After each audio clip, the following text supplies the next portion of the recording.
It's time for Security Now as we begin our 14th year. Wow, episode 677. And it seems like for 14 years we've been talking about speculation flaws in Intel processors. There's a new one. Plus, why Regex can get you into trouble.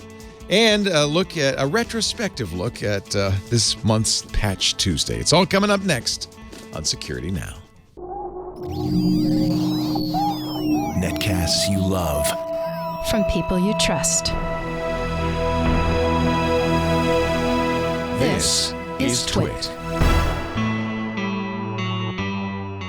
This is Security Now with Steve Gibson, episode 677, recorded Tuesday, August 21st, 2018, the Foreshadow Flaw.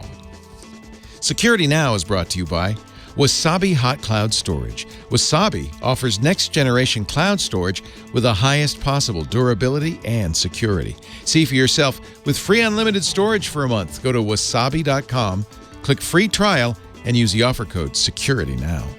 And by Rocket Mortgage from Quicken Loans, introducing Rate Shield Approval. If you're in the market to buy a home, Rate Shield Approval locks up your rate for up to 90 days while you shop. It's a real game changer. Learn more and get started at rocketmortgage.com/securitynow. And by LastPass. Secure every password-protected entry point into your business. Join over 33,000 businesses and start managing and securing your company's passwords today. Learn more at lastpass.com/twit. It's time for Security Now. Yes, it is. Oh, boy. We got cake. Let me just put it that way. Security Now, the show where we protect you and your loved ones online and your privacy, and let you know how it all works with this guy right here, the explainer-in-chief, Steve Gibson. Hello, Steve. Yo, Leo. Happy Great to anniversary. be with you. As planned, we announced the end of year 13 last week, so we get to note that it's the beginning of our 14th year today. Wow. And so this is episode 677 for August 21st, 2018. And there was no question that this one had to be titled The Foreshadow Flaw. Oh, boy. Yeah. It's the gift that keeps on giving. Hey, before we did have cake. The funny thing is the cake is because this is the second anniversary of the day we moved into the studio. So it's also that, as well as interesting the anniversary. And technically it was August 18th, 2005 that we began this show. And in the studio with me is Theodore from Sacramento. He is a computer science student at Sac State. He's here for his birthday. So there's another reason for cake. Theodore asked his dad, he said, Dad asked him, what do you want to do for your birthday? And Theodore said, for my 18th birthday, I want to watch Security Now. But what we didn't calculate, and you did, is that means he was 4 years old when the show started. 5. Yes, and I had hair. You weren't quite 5 yet. You were 5 the day after the show started. 4 and 364 days. And Steve, you did not. I'm sorry, but I have to beg to differ. I don't believe you had hair when we started the show. Did you? Maybe my mustache was darker. So has to have been some deteroration over the last. No, we look years. Exactly the same. This show is unchanged, and I can say that with certainty because the first 100 shows were all audio only.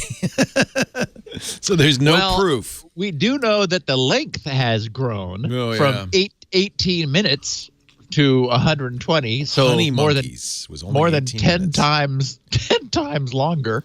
It's longer because in the original show, I feel like it was just news, right?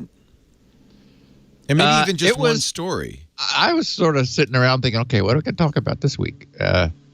So now you work all week preparing this.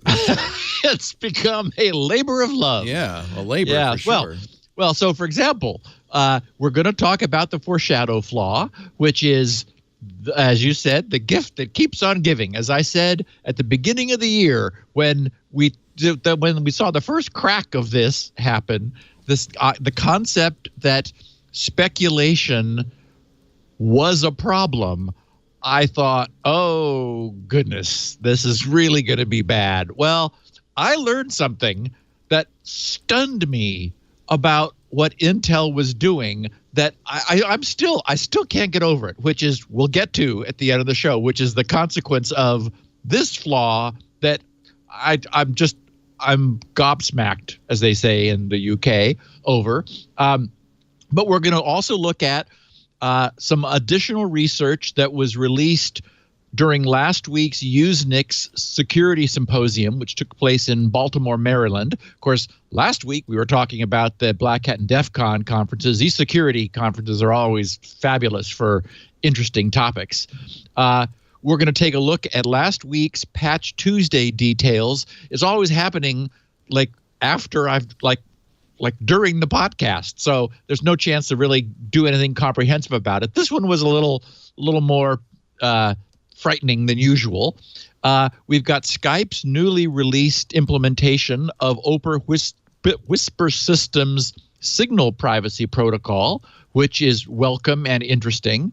Google's Chrome browser has taken its next step with its 68 release number 68, doing something we talked about them announcing late last year, which is pushing back against being injected into.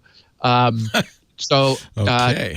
Nobody wants that. Nobody wants that. I guess some people. Anyway, then Stop we right have there, Steve. yes, then we have some follow-up news to last week's observation from the research by the Associated Press about Google's user tracking, Microsoft's announcement of just this morning. I watched an interview. It happened by Brad Smith at Microsoft talking about taking down six more web domains. We've got another page table sharing vulnerability, which is not the Foreshadow Flaw, but this harkens back to a variation on the Rowhammer attacks that's not Rowhammer. So we'll talk about that. And believe it or not, Leo, the emergence of malicious regular expressions. Yes. What? The REDOS, regular expression denial of service. So we will talk about how when regular expressions go bad. Also have some numbers thanks to some research. Actually, it was one of these USENIX guys on how much money CoinHive is raking in with their kind of questionable tactics, some flaws in browsers, and their add-ons, which are allowing the attempts to block tracking to be bypassed, a couple closing the loop bits of feedback with our listeners, and then not in 18 minutes, certainly. Hopefully, we'll squeak this into 120. We'll look at some details of the latest Intel speculation disaster known as the Foreshadow Flaw. I love, at least the name is creative. Oh, it's got a good logo. They've got you can down. Well, I'm looking for that in any flaw. It's got to have a good logo. You can get the logo in 3 different sizes as a PNG or an SVG, whatever you want. So, yeah, it's got some good marketing behind it. And its own web domain, of course, the foreshadowflaw.eu. So it's like, oh, Lord. Got to have all that these days. Registered trademark. Do you want to do the photo now or after we get back? Let's take a break and then we'll go. All right. Steve's fascinated by our new sponsor this week because I was very secretive. I didn't tell him what Wasabi does. He likes wasabi on his sushi, but this is not that kind of wasabi. It's hot. Mix it in with my soy sauce. It is hot, but it's hot cloud storage. And it's brought to you by a dear friend of mine named David Friend, the guy who created the ARP synthesizer. He's a legend in the business, a multi company and entrepreneur. He's the guy who created Carbonite. He and his partner created Carbonite some years ago. And we've talked a lot about Carbonite. He started a new company from the things they learned about Carbonite. One of the things Carbonite got very good at is hard drives. Obviously, if you're a hard drive storage backup system, you know about hard drives. And they have patented software they created that writes directly to the drive, doesn't use a file system or anything like that. And as a result, they've just become very smart about storage. That's why they started Wasabi Hot Cloud Storage. Let me give you all the bullet points so you know that Wasabi's going to do what you need it to do. Of course, one of your top concerns, especially if you listen to this show, is data security. With Wasabi, your security is often better than on-premises storage. 11 nines of durability. I've never even heard of such a thing. It doesn't go higher than that. 11 nines. That means, on average, you might lose a file every 649,000 years. 11 nines. They host it in premier Tier 4 data center facilities, highly secure, fully redundant. They have something I wish others would do. You can make data immutable. That means you can designate a file unchangeable. It can't be altered. It can't be erased. And a lot of times when you're using cloud storage, that's exactly what you want. Sometimes, often, you don't want that. You want those to be mutable files. But there are times when you wish you could say, look, this data, that can be changed, that can be updated constantly. This data, please, I want this to be intact. Stuff like legal records, financial records, emails. You want to protect yourself from hackers and malware, and more importantly, from yourself, because most data loss, let's face it, is just fumble-fingered. It's HIPAA compliant, it's FINRA compliant, CJIS compliant. You get active integrity checking. All objects that are stored are checked for integrity every 90 days to verify no data loss. This is the kind of thing you're looking for if you want cloud storage. Wasabi, WASABI.com. This is actually highly disruptive technology that's turning the industry on its ear, and I'll tell you why. They're using this storage system that they've developed, they've patented, to lay data on disk. And Steve will understand this. I don't really, but sequentially as opposed to in blocks. It doesn't pay any attention to the file system geometry. Just as a result, you get storage that is 6 times faster than that other guy, the big name that we all know. 6 times faster, 80% cheaper. So I'm not asking you to take this on faith. I'm just saying if you're looking for a cloud storage provider, you've got the usual suspects, the big 3 on your list. Add a 4th and do yourself a favor and check out wasabi.com. You can even try it free. Unlimited storage for a month. Unlimited for a month. Wasabi.com. Click the free trial link. There's lots more to tell about this story. Here's the bullet points from my point of view. I trust the guys who created this. They're brilliant. They're really smart. And they saw a real opportunity to provide high-quality, super reliable, super secure cloud storage at a fraction of the cost of the big boys. You got to put this on your list and check it out. Migrate your data to the cloud with confidence. It's literally safer in many cases than local on-premises storage. If you just put it on a hard drive, that's not getting 11 nines durability. I guarantee you. WASABI.com. And do us a favor, use the code SECURITY now when you do the free trial so that they know you heard it on the show. This is something you're probably going to want to look into too, Steve. 80% cheaper, 6 times faster, and unlimited free egress. They don't charge you for the bandwidth. Wasabi.com. It's a new name to you, I know, and there's a certain amount of trust that goes into this. But, maybe the boss would appreciate saving 80% on something that's better. Wasabi.com. Use the code SECURITY now to try it for yourself. So now you know Wasabi. It is hot. I do indeed. What's hot storage? I guess it means it's active, right? It's not, you're not putting it in the back burner there. Right. And you can access it instantly as opposed to needing, in some cases, like they need not notice like in Glacier order or to something. bring it. Exactly. Yeah. It's pretty impressive, I have to say. Jeff Flowers and David Friend are good buddies. I've known them for ages. In fact, next time you're in Boston, let me know and I'll hook you up because they'll also buy you a mean dinner while you're there. That's for Steve, not for all of you. I'm sure they'd like to hear from you, but I don't know if they'll give you all dinner. Well, David must be getting a little bit long in the tooth, because I remember ARP synthesizers were a thing when I was at Berkeley. They already existed. He's your age, so don't call him long in the tooth. Well, okay. Well, unless you're long. No, yeah, but he was at MIT. He went to Yale. MIT, started ARP out of college. So he's roughly your age. Yep. Yeah. That works. Yeah. Cool. Yeah. So I have a bunch of these pictures which they're lovingly sent to me when they're discovered in the wild by our listeners, and I just get. I mean, they're simple to parse visually, just a constant source of bemusement, because you think, okay. Okay. I mean, I don't get it. So just for those who are listening and not seeing, we have a very nice looking modern high-end push button entry combination door lock with, the 12 key pad, star and pound sign, and 1 through 0, and prominently displayed on the top, which anyone except maybe a toddler would be able to see, is it says passcode : 4143 pound. So it's good they put the pound on there. I might forget to press that button. Yeah, I wouldn't want to forget that.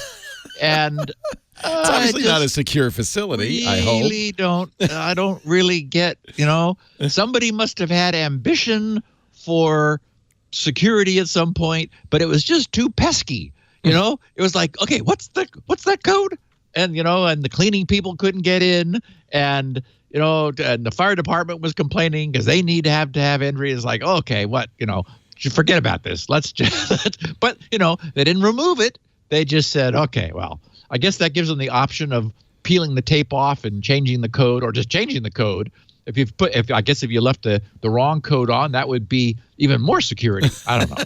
Anyway. Yeah, you don't know that that's the right code. That's true. I mean, maybe they're smart.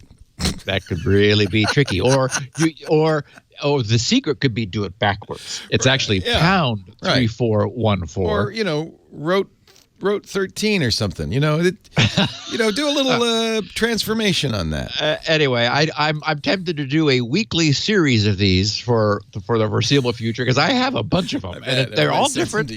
They're all different, and they're just like, okay, there's really, what is the story? How I just don't get it. I love it.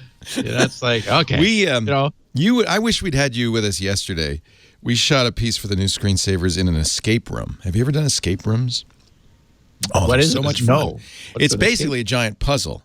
So this one is a team-building escape room in San Francisco called Reason. And the idea is we were just 5 people there. It's built for 10 people, but we were 5 people. You go in, they lock the door, and you have an hour and a half to get out.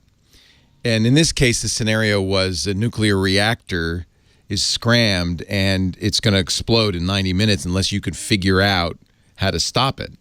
And it's all these, and there are Arduinos, there's VR, there's drones, there's all these technologies in this small couple of rooms. Actually, there's one room, and then once you figure out some puzzles, another door opens, and you get another room.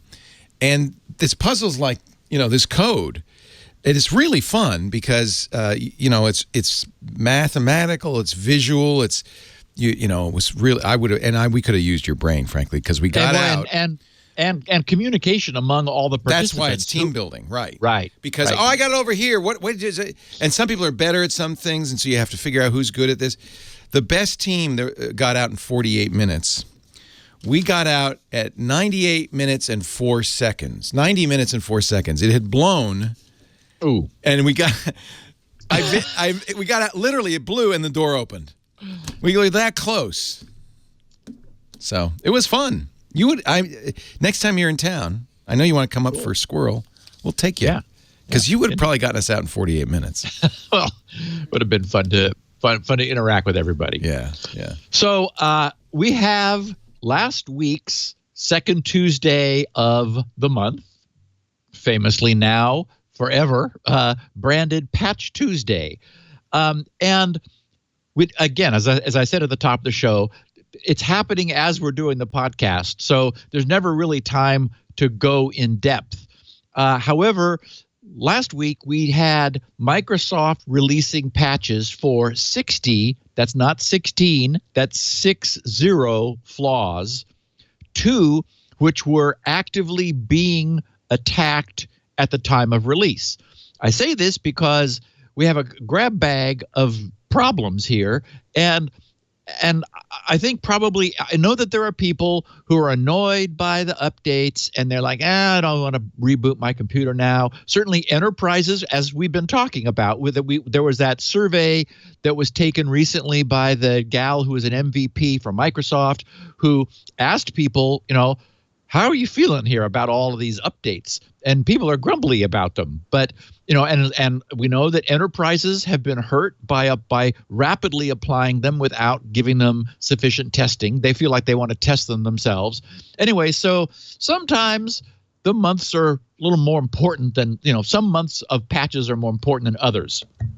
In this case, of the 6D flaws, 19 were rated critical by Microsoft and encompassed Windows, Edge, i.e. Office, the Chakra Core, .NET Framework, Exchange Server, Microsoft SQL Server, and even Visual Studio. All of them, and I got to ask how Visual Studio is in there, but all of them allowed remote code execution when successfully exploited. So 19 remote code execution vulnerabilities.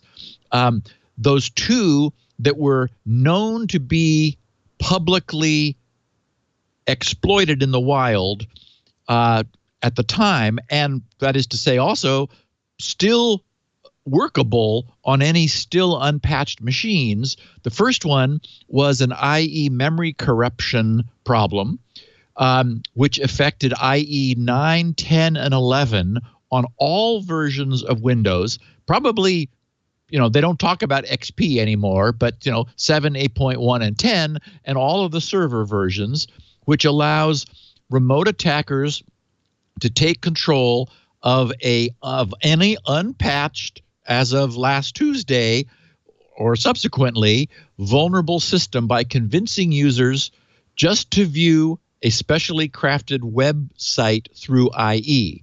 So, not good. In its advisory, Microsoft noted that an attacker could also embed an ActiveX control marked as safe for initialization in an application or a Microsoft Office document, which is able to carry those, that hosts the IE rendering engine. And so that would be a way of not directly, but rather indirectly getting IE involved, even if it's an Office document or something else. So anyway, so that allows a bad guy to run code on your machine.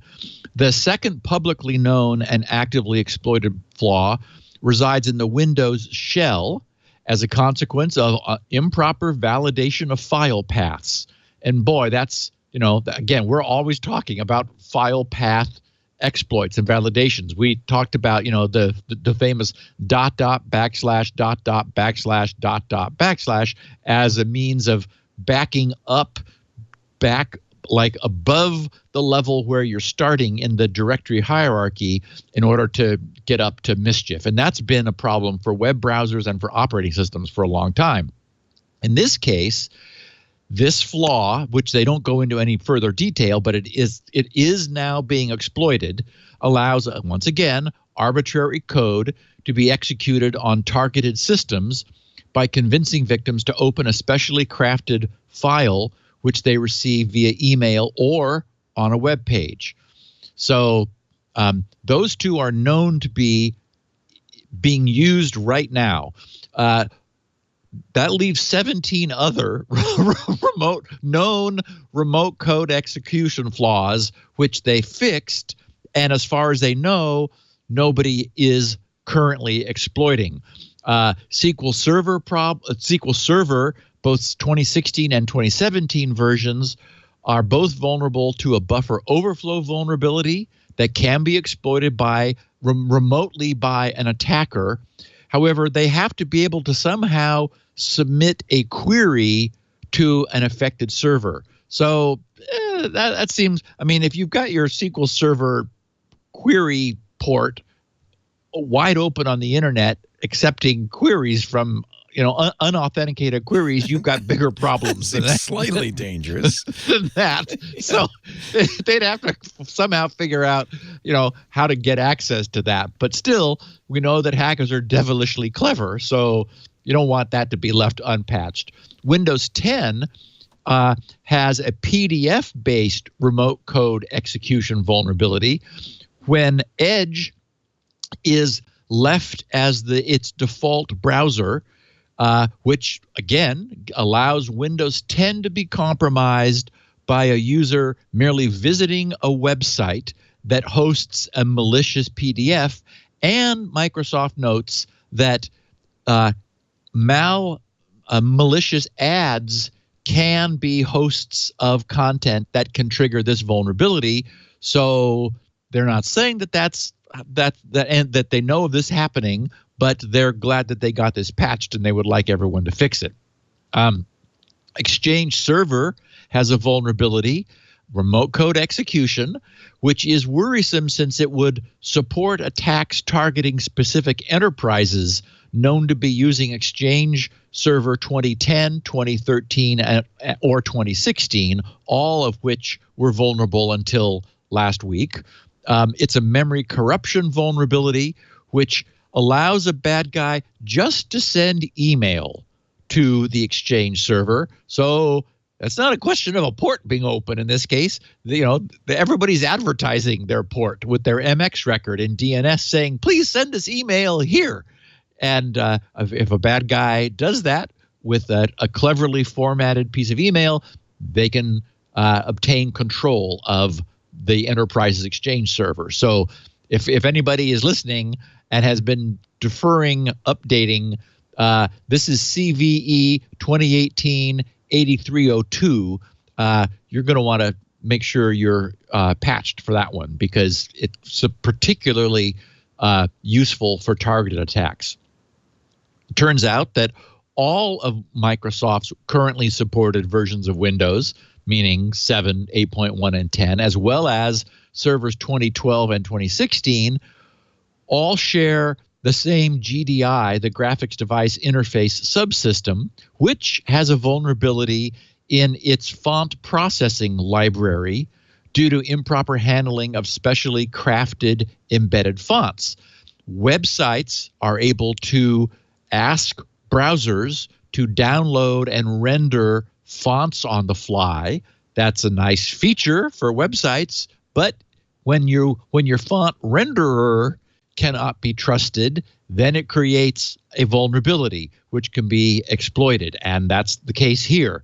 It's possible for a malicious font to be invoked to cause your browser to download this malicious font, which a malicious website hosts, or maybe bad guys could sneak the font into wherever the website is pointing to, and so it wouldn't be the site's fault technically. It would be a bad font got in, and then it could compromise your system. And lastly, believe it or not, what is it? 2018? How old is it Theodore? Yeah, he's 8. Okay. He's 18. Yeah. When he was 5, yes, we were having problems with link files, with Windows shortcut link files. Yeah. He's now 18, and we're still having problems with those pesky .lnk shortcuts. You better get on this, Theodore. See if you can fix that. Yeah.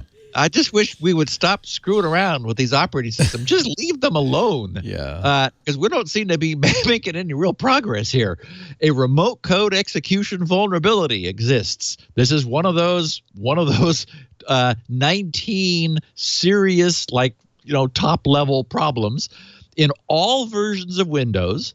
that allows remote code execution if a .lnk, a link shortcut file, is processed. An attacker could present the user a removable drive or a remote share that contains a malicious .lnk file, or maybe a thumb drive that's got something on it. It's like, and again, we're still having problems. As a consequence, the link file can, just opening the drive, when the operating system looks at the .lnk file, just enumerates it, that causes it to be able to run an associated malicious binary, which will execute naturally that binary of the attacker's choice on the target system. So even before a week ago, it was still the case on all versions of Windows and Windows Server that plugging a thumb drive into your system that would allow the system to look at it could cause a takeover. So again, throughout in Theodore's entire life, this has been a problem and still is. He's weeping. He's weeping right now. Yeah. Well, no, he's in computer science, so he's got a great future ahead of him. Exactly. That's right. We're not. He might have worried when he was 5 that by the time I'm old enough, there'll be nothing to do. There'll be nothing left. Nothing left.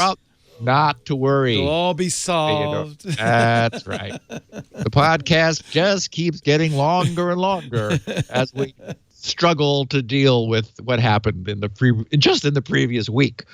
Speaking of which, not to be left out of any good Patch Tuesday, we have Adobe released security patches for 11 vulnerabilities, 2 of which were rated as critical for Acrobat and Reader. Of course, we've got Flash Player was among them. Creative Cloud Desktop and Experience Manager were the other apps that were affected. Good news is, in this case, none of the 11 things that were patched were either publicly known nor known to be actively exploited in the wild. So these were responsibly disclosed. And however, I would argue that the real responsible thing to do would be just to stop, just like say goodbye to Flash Player. But because it's just so optional now. Although we did have the listener who said, our company needs it to be embedded in PDFs. Oh, ouch. Okay. What could possibly go wrong? So there was a bit of nice news, which is that Skype, Microsoft, of course, now owns Skype. And I was a little nervous, Leo, when I turned my Skype machine on this morning because you never know, do you? You never know, and it would really mess up my Tuesday and yours, because this time I got the for no reason that I could tell, the big dark screen UAC click this to approve changes, and I'm like, what? Like just turning the machine on, which I've never seen before, just turning the machine on. Yeah. And so I looked at it closely and it said Microsoft, Skype. And I'm like, oh, no, please. No. So, what could I do? I gulped and I said, okay. And it kind of rummaged around for a while and made a lot of noise. And then everything settled down. And here I am. So, once again, however, what they announced last week was their support, which had been announced at the beginning of the year. And at the beginning of the year, they announced their relationship with Open Whisper Systems in fact, I have a link in the blog, a link in the show notes to the signal.org blog about the Skype partnership with Signal. And this surprised people at the time because it was like, wow, really? Microsoft's going to add end-to-end encryption to Skype. And it must be that it's because everybody else has. WhatsApp now supports Signal. Google does. Facebook does. There's even Signal now on of apps in our various mobile devices and a desktop version. So anyway, the good news is if you in Skype, you click on the Chat Plus button and I did yesterday because I was like, oh, really? The third item in the menu is start private conversation. And this allows you to, as you would expect now that Skype supports so-called private conversations, although Microsoft apparently didn't really announce it, it got noticed like in the wild that it was now there. It is the Signal protocol, and which Skype now supports. In Android, the Skype private conversations appeared at the beginning of the month on August 2nd for Android, as I mentioned, in 8.15.0.306. And Windows Skype received it just at some point in the last few days, 8.28.0.41. And when I looked, I think I was like 0.6 something. So I missed a few incrementals, but whatever it was that I clicked on this morning when I fired up my Skype machine, who knows where I am today. But it is present. And I'll just say that I'm always a little uncomfortable when explicit key management is taken away from the user and is performed by the system. I mean, I think it is a rational trade-off, given that no typical user wants to be bothered with key management. You know, we've talked about how Apple's iMessage system is cryptographically strong, but it inherently supports multi-way messaging, and the user is not managing the keys for the recipients to the chat themselves, which does allow Apple, if they were compelled to insert a key for an additional party that would then be participating silently in messaging. So that's I mean, again, is it an absolute problem? Well, it's a theoretical problem, but in reality, I mean, like, staying a little bit grounded, it's so trivial, as we know, to capture the keystrokes before or after the encryption, that is, like, outside of the encrypted channel, that what anybody using these systems should consider is that what they're providing is really, really strong proof against a network located attacker. That is, when we began talking about the really, when all of the issue for privacy ramped up, was the Snowden revelations and the idea that the NSA had big data sucking node taps all over the internet, and it was funneling virtually all of the traffic off to some farm somewhere for permanent storage.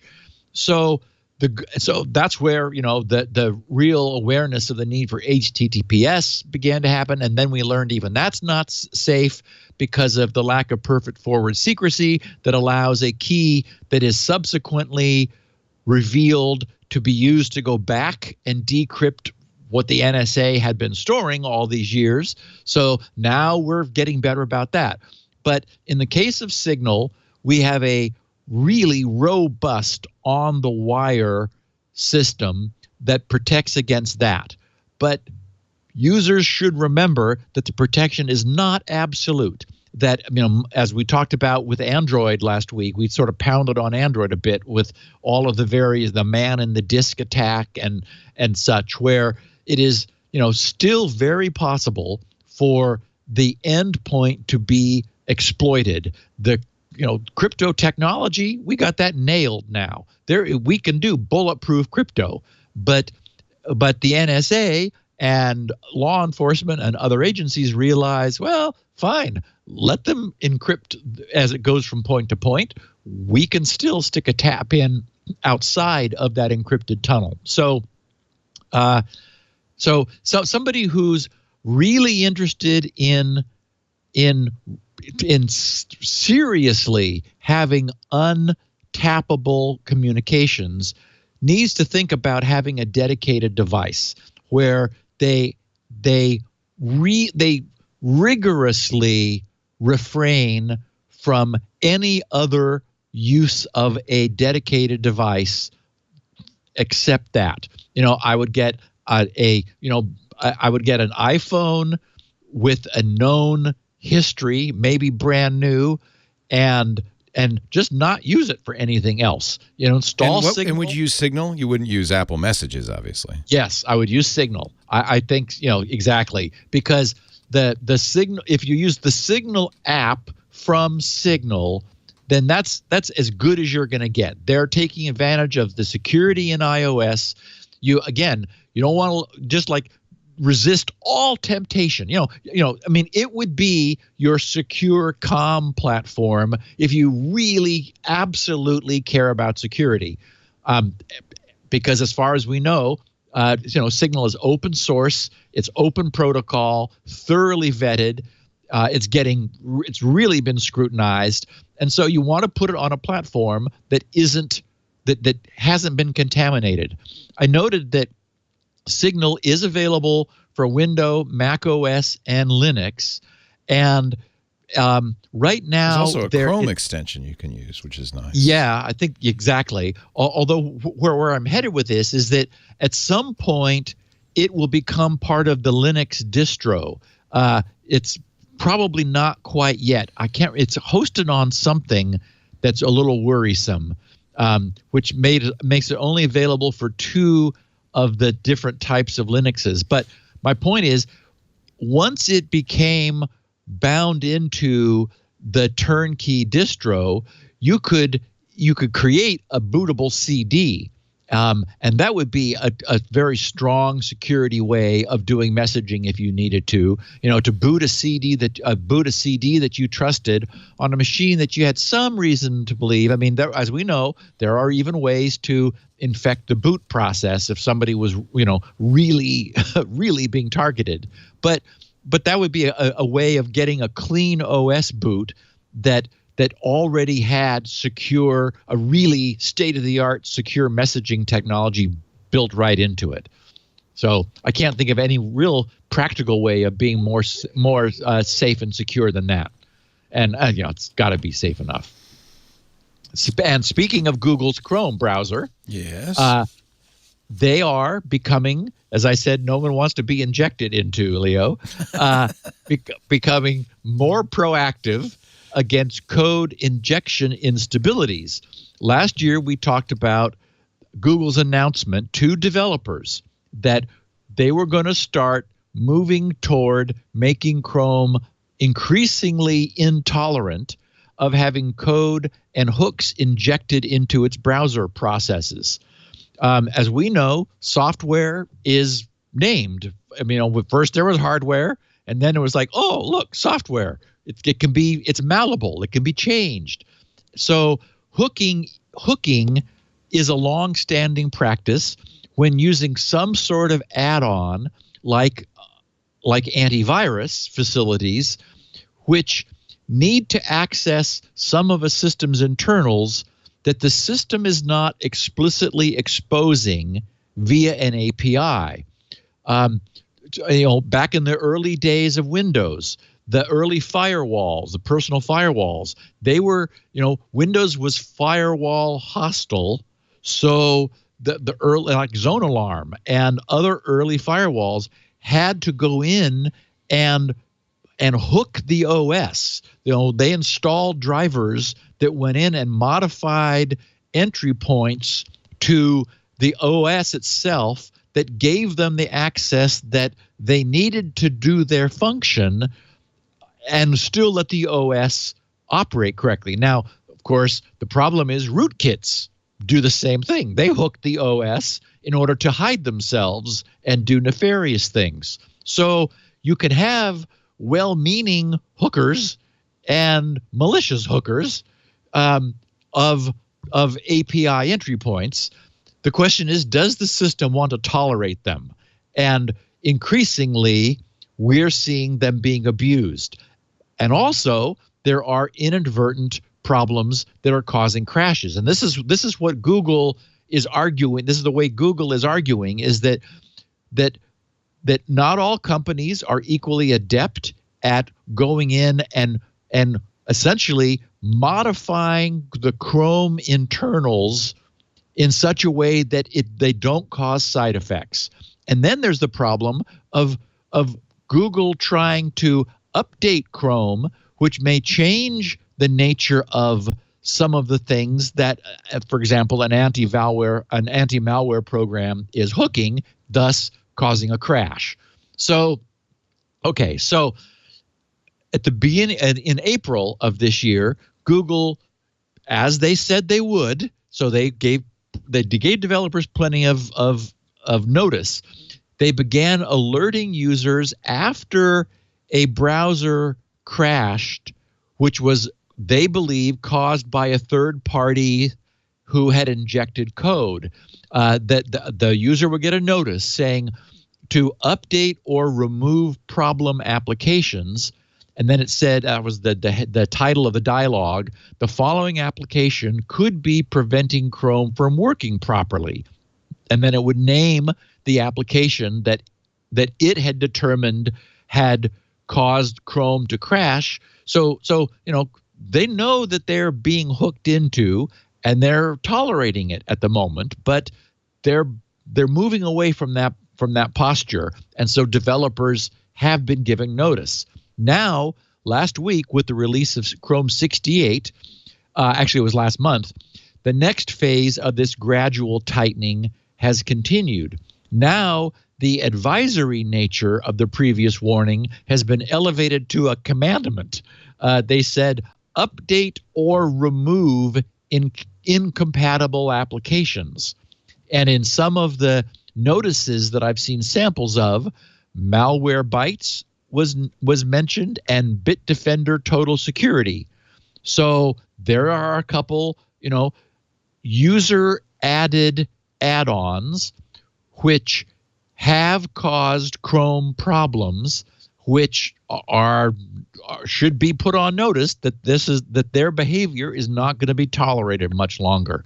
The next phase of tightening is slated for January of 2019, when Chrome 72 will be released, and it will begin automatically blocking third-party code injection. So these things will become incompatible with Chrome. In their coverage of this, Bleeping Computer wrote, I think it was Lawrence who posted this article. He wrote, since this feature was enabled in July, the next level, there have been an increasing number of reports about antivirus software being listed as incompatible applications by Chrome. Some of the antivirus applications, he says, that we have seen reported as incompatible include Malwarebytes, Bitdefender, ESET, Emisoft, AVG, IOBit, and Avast. He said, strangely, there are many other programs that are also being listed as incompatible applications, such as Tortoise Git, Tortoise SVN, Stardock, Acronis True Image, Dropbox, FileZilla, Acer Power Manager software, and RocketDock. He says, while antivirus software, he says, I can understand being listed. Some of these programs are a bit surprising. On the flip side, I would argue that to me, they're not so surprising, because things like Stardock and RocketDock, they're like adding browser enhancements in a way which goes beyond just being an add-on. They're obviously hooking inside. According to a Google developer who posted to a Google help forum regarding these alerts, he said they have no way of determining which programs are innocently injecting code or which might be malicious. As I mentioned, rootkits do this too. So in his posting, he said, Chrome Dev here. This is related to a new feature that aims to prevent third-party software from injecting into Chrome processes and interfering with its code. This type of software injection is rampant, he writes, on the Windows platform and causes significant stability issues. He says, parens, crashes. He says the Microsoft Edge browser already does this kind of blocking, and we're in the process of making Chrome behave similarly. What you are seeing is the warning phase of a year-long effort to enable blocking originally announced in November of 2017. He says since it is effectively impossible for Chrome to automatically determine whether any particular piece of software is innocently injecting or purposefully, that is to say maliciously injecting and interfering with Chrome code. He says to keep things simple, we warn about all injected software without making value judgments. Note that soon we will start blocking software, he says actually start blocking software from injecting, at which point this warning will cease, well, because no injections will be possible. He said, note you should only be seeing these crashes if you manually navigate to the, and then he has in his posting, Chrome://settings/incompatible applications is the special URL under settings, or on a startup after the Chrome browser has crashed. Additionally, this feature is currently considered experimental, so not all users will see these warnings. So, I'm now on Windows 7, and I'm glad to once again have Windows Defender's built-in real-time protection watching my back. In my opinion, Chrome should block modifications to its internals. This is where we're headed in the future, and we're moving past the point where programs will and ought to allow themselves to be injected into for third-party modification. But it also suggests that those apps which don't offer features to allow a third-party AV tools, for example, to obtain the needed access that they believe they should have, are going to have to reciprocate. If they, like, for example, if Chrome won't allow itself to be modified in a way that AV has been, then Chrome needs to publish APIs that allow AV tools the access that they need. Otherwise, Chrome becomes unsafe if there isn't a way to provide that kind of antiviral scanning of things you download. I have to think, though, that, for example, Windows Defender's built-in real-time protection is providing protection against everything coming through, including what Chrome is doing. So anyway, for the time being, we're going to see an escalation, and eventually these tools, at least as they are today, will be banned from getting in and mucking around with Chrome, as they are now with Edge, and as I think all apps need to be in tomorrow's future structure. Yeah, I'm almost surprised you can get to the internals, but I guess that's the nature of a browser. Well, it's the nature of Windows. For example, anytime you allow a debugger, you're allowing something to put in debugging code in your process, right, and go in and stop you in single step. So, for example, Visual Studio, you're able to attach to a process and debug it, which is always struck me as okay. Well, what that means is bad guys can too. Right. And Leo? That pause means it's time for the pause that refreshes. Steve Gibson, caffeinate while I talk about the anxieties associated with buying a home. Have you ever bought a home? If you have, I know you have, Steve, and I have. If you have, it's both an important, probably the most important purchase you're ever going to make. If you're like Steve, you're going to live there for 40 years. I like to move every 4 or 5 years. It's still a long time, which reminds me, we're due. When we got our house, Lisa and I bought our house 4 years ago, we went to the big bank you get all dressed up. You go into an office and you make nice, pretend to be prosperous, and then they give you a big stack of paperwork you got to fill out. You take it home. You go to the attic. You find your pay stubs from 2010 and your bank statements from 2004, and you put it all together. You fax it in. Oh yeah, you find a fax machine, preferably not an HP printer. You fax it in. And then in our case, they come back to you again and again and again. It took us more than a month, 2 months, really. We went on vacation. We thought, it'll be done. We really like this house. We want to buy this house. It'll be done before we go on vacation next month. Surely, no. We were faxing from the boat. We were asking Lisa's sister, Debbie, to fax stuff. Next time, I can assure you, it won't be the big bank. It'll be Quicken Loans and Rocket Mortgage. Now the #1 lender. They just bypassed that big bank. In the United States, they've always been #1 in your hearts. For the last 8 years in a row, #1 according to J.D. Power in customer satisfaction. Now #1 in volume, and I think that's really because they focus on the customer experience. Quicken Loans has created what they call the power buying process. We've talked a little bit about Rocket Mortgage. It's entirely online, no going to the bank, no going to the attic either, because they can get all the information they need once you give them permission from their trusted partners, the financial institutions. They put it all together. You're based on your income, your assets, and your credit. Within a few minutes, they could say, these are the loans you qualify for. Pick the one you want. Within 24 hours, you get their verified approval, which basically makes you equivalent to a cash buyer. You're good for the money. You've got the approval letter in hand. That takes a lot of anxiety out, right? Because when you find somewhere you like, you go right to the front of the line. You're not one of those people who says, well, if I can get the money, I'd like to buy this house. No, I got the money. I want to buy this house. It's a big difference. Then there's the third part. Once you're verified, you qualify for their all-new Rate Shield approval. This really takes the anxiety out. And it was something we didn't talk about, haven't had to talk about in the last few years because interest rates have been pretty flat, right?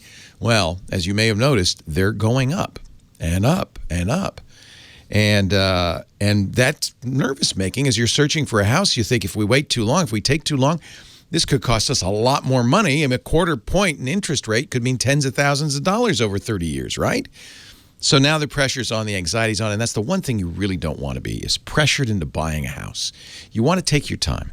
So that's where the Rate Shield approval comes in. Once you're verified, they will lock your rate for up to 90 days. You now have 3 months, kind of a blissful, worry-free shopping. Pick the house you want because the rate won't go up. It can't go up. It's locked. It can go down, yeah, but it can't go up. So either way, you win. It is exactly what you'd expect from America's #1 mortgage lender. Just customer first, right? To get started, it's very easy. Go to rocketmortgage.com/security now. Rocketmortgage.com/security now. You can do it on your phone. You can do it on any browser. Rate Shield approval is only valid on certain 30-year purchase transactions. Additional conditions or exclusions may apply based on Quicken Loans data in comparison to public data records. Equal housing lender. They're licensed in all 50 states. NMLS consumeraccess.org number 3030. Rocketmortgage.com/security now. We thank Rocket Mortgage by Quicken Loans for keeping Steve on the air for 13 years, going on 14 years. Somebody tooted me. Mastodon is the new Twitter. Did you know that? And instead of tweeting, you toot. Somebody. What? Don't worry about it, Steve. It's okay. It's okay. Somebody tooted me on Mastodon, but wait, that means we only have 7 more years. Steve's going to give up at 999. To which I responded, if we're still doing this in our 70s, we got problems. I mean, Theodore will be 25. Crazy. No, I think 20 years would be good. We'll stop at 20. That's close to 999, right? Yeah, well. That's what I said. There won't be security problems by then. It'll be all better. Our users should just savor these next 700 episodes. 700. That's right. So I did want to follow up. This is sort of predictable, I suppose. And that is that somebody decided, someone being opportunistic, has filed a class action lawsuit against Google over the. Oh shoot! I know the coffee. Okay. I'll keep going. So excited about this. So last week, of course, we talked about how Google made it less obvious than it could. Then you could argue it could be to disable tracking. I noticed you brought that up the following day on This Week in Google with Jeff and Stacy. Yep. And that, they sort of concurred with this and thought, yeah, this, we didn't think it was malicious, good. but that they probably weren't as forthright as they could have been. Yes. As engineers, they thought, well, everybody knows what this means. Obviously not. Right. And of course, it turns out that the Electronic Privacy and Information Center, who are sort of watchdogs, EPIC, they sent a 3-page letter to the U.S. Federal Trade Commission following up on AP's research, noting that Google's what they called a deceptive trade practice, unquote, is in clear violation of the 2011 settlement with the FTC. Epic wrote, quote, Google is not permitted to track users after they have made clear in their privacy settings that they don't want to be tracked. The FTC's failure to enforce its consent orders places American consumers at risk. The Commission's inactions have made the internet less safe and less secure for users and consumers. Okay, well, so I mean, I'm happy that AP did the research. I would agree that if you say turn off location tracking history, that ought to be global and not for part of what Google is doing, but not for other things. So, as I mentioned, some guy in San Diego has filed a class action lawsuit arguing that we should all hurt Google as a result. It's like, well, okay. I'm glad that I'm sure Google will address this and fix it. They did. They already good. changed their statement, so the privacy statement is now clear or clearer. Yes, I did see they had amended their The issue statement. comes down to, in my opinion, there's one tracking is kind of implies that we're going to do consistent tracking of your location, but if you're using the map and you want the map to work, they're going to have location information. But they don't have to have location history. Right, but, and so it does have to send back to the servers your location. But not store it in perpetuity. Yeah, right. And that was the problem, is that it was like creating a log of every. For example, in the research the AP did, there was a multi-week record. But in order for that everywhere. to happen, you had to launch the map app or some app that required location information. If you didn't launch those apps, it didn't track. He turned off, I don't want location history. And so the argument is that's a clear expression of intent.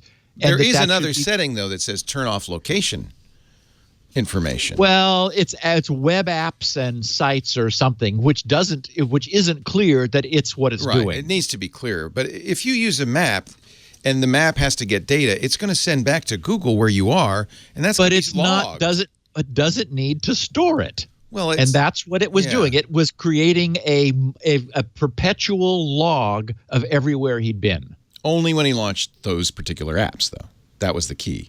You have to launch the app that takes the location information. And why does it need to store it forever? Right. Well, I don't know the internals of it. Maybe it doesn't. Maybe it does. I mean, it's going to log that. It was storing it. Right. And so against his preference to not store location history. Location history is where you've been. Well, we'll see what the court says. My suspicion is they'll say, well, then you shouldn't use anything that requires location. Leo, location now and location yesterday are different things. If they have server logs, that's going to log it. I mean, no, not if you're able to turn off a setting and then it doesn't. Right. You're able to turn off a setting and then it doesn't. Right. That should have been inclusive in turning off location. I'm not letting you off the hook on this one. That's all right. No. What I don't know is, and I'd love to hear Google's explanation of why they need that information after the location request. They want it.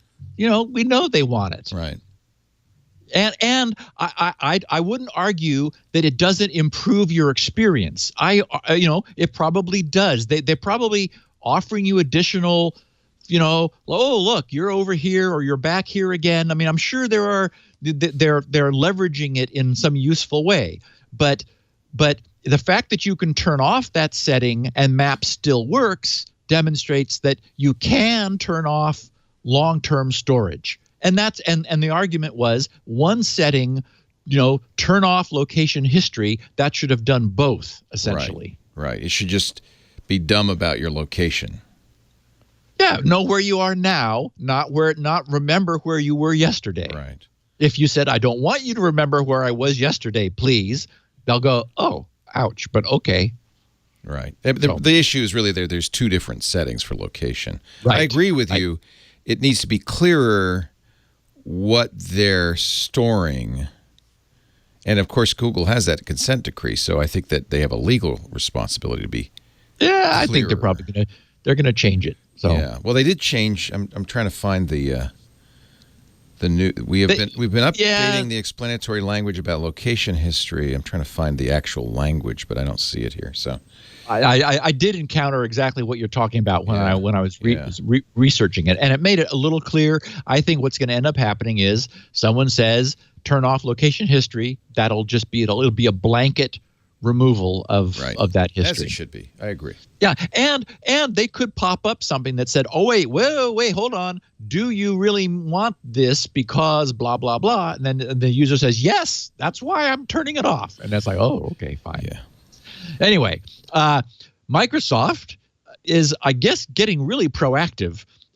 They're up to, I have it in the show notes here somewhere, 84 fake websites that have been created by that APT28 group.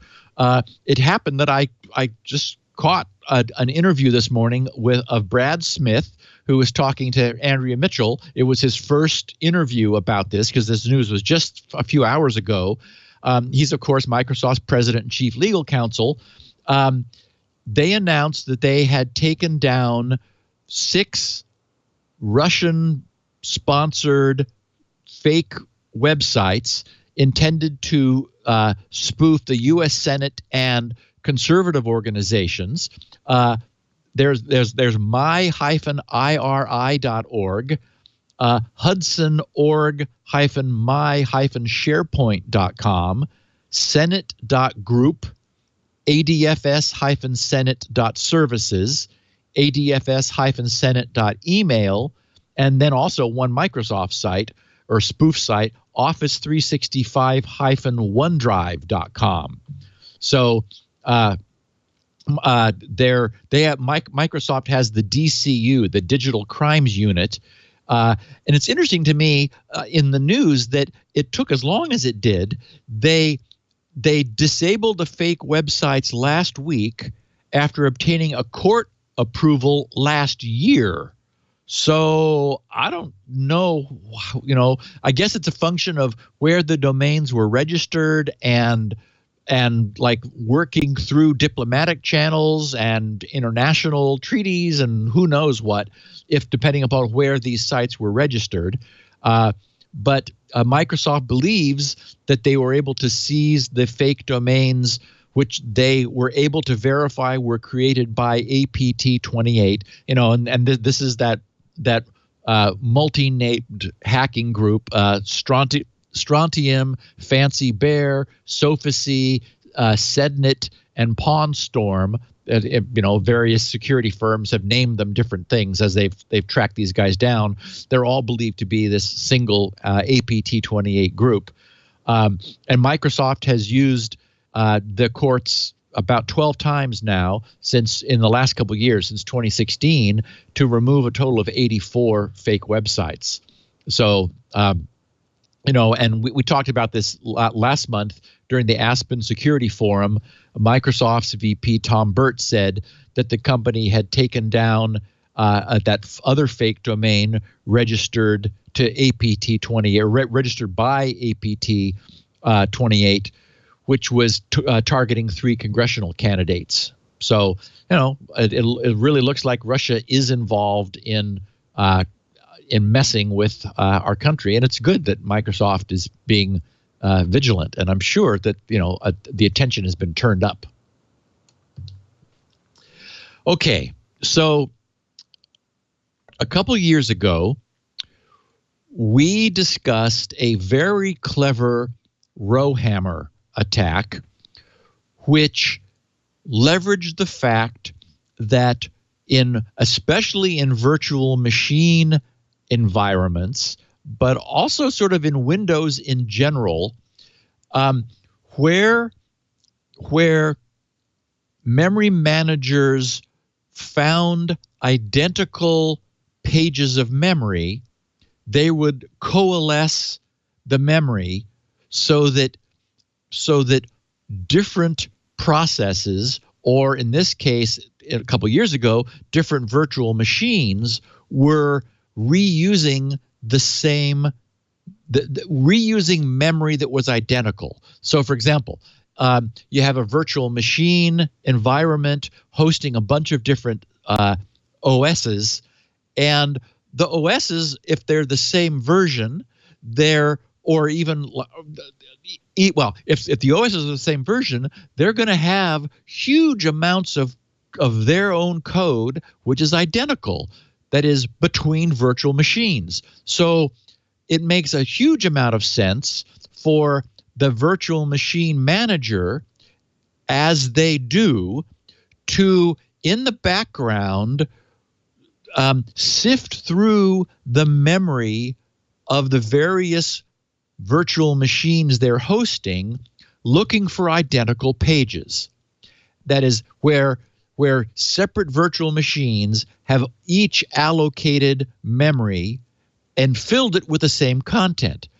If found, there's no reason for the page tables, which are basically tables of pointers to where from the logical addressing to the physical addressing, and we'll be talking about this a lot here at the end of the podcast, because that's the nature of this new Intel nightmare.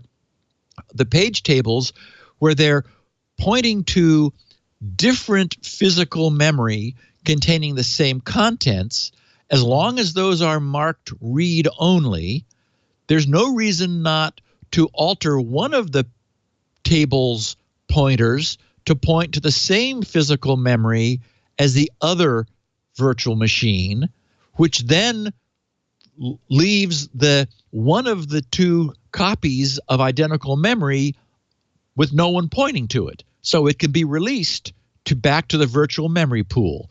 And it turns out that this strategy is very prevalent because it results in huge physical memory savings, allowing the same server to host a great many more instances of virtual machines where there's a high incidence of code reuse. Well, back in the early days of Windows, memory was expensive and scarce. So Microsoft came up with this whole DLL concept, dynamically linked libraries. And Leo, how many man years have been spent in DLL hell, as it's called? Oh, yeah. Because even though it was, you'd have ole32.dll, but then Microsoft would revise that and create a new version, but one of the apps that you had was assuming the old version, and suddenly now you had two versions, or you have it wasn't compatible with the new one. I mean, it just ended up being a mess. The concept was identical. That is, if an application in Windows was composed of a whole bunch of these DLLs, and they came from a common source, then just point to the same DLL. Don't load the DLL again into new memory, because the DLL is a library which is read-only by its nature. It's providing a bunch of functions that can be called. So let's reuse it.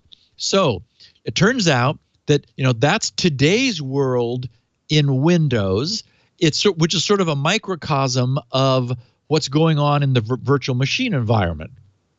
Well, there's another security conference in Vegas, which just wrapped up last week, called B-Sides, just the letter B, SIDES, which is it's an interesting privacy and security conference. There's no entry charge. It's meant, they don't want to create any barriers. They ask for volunteers. There's voluntary corporate support for it, and it's all free.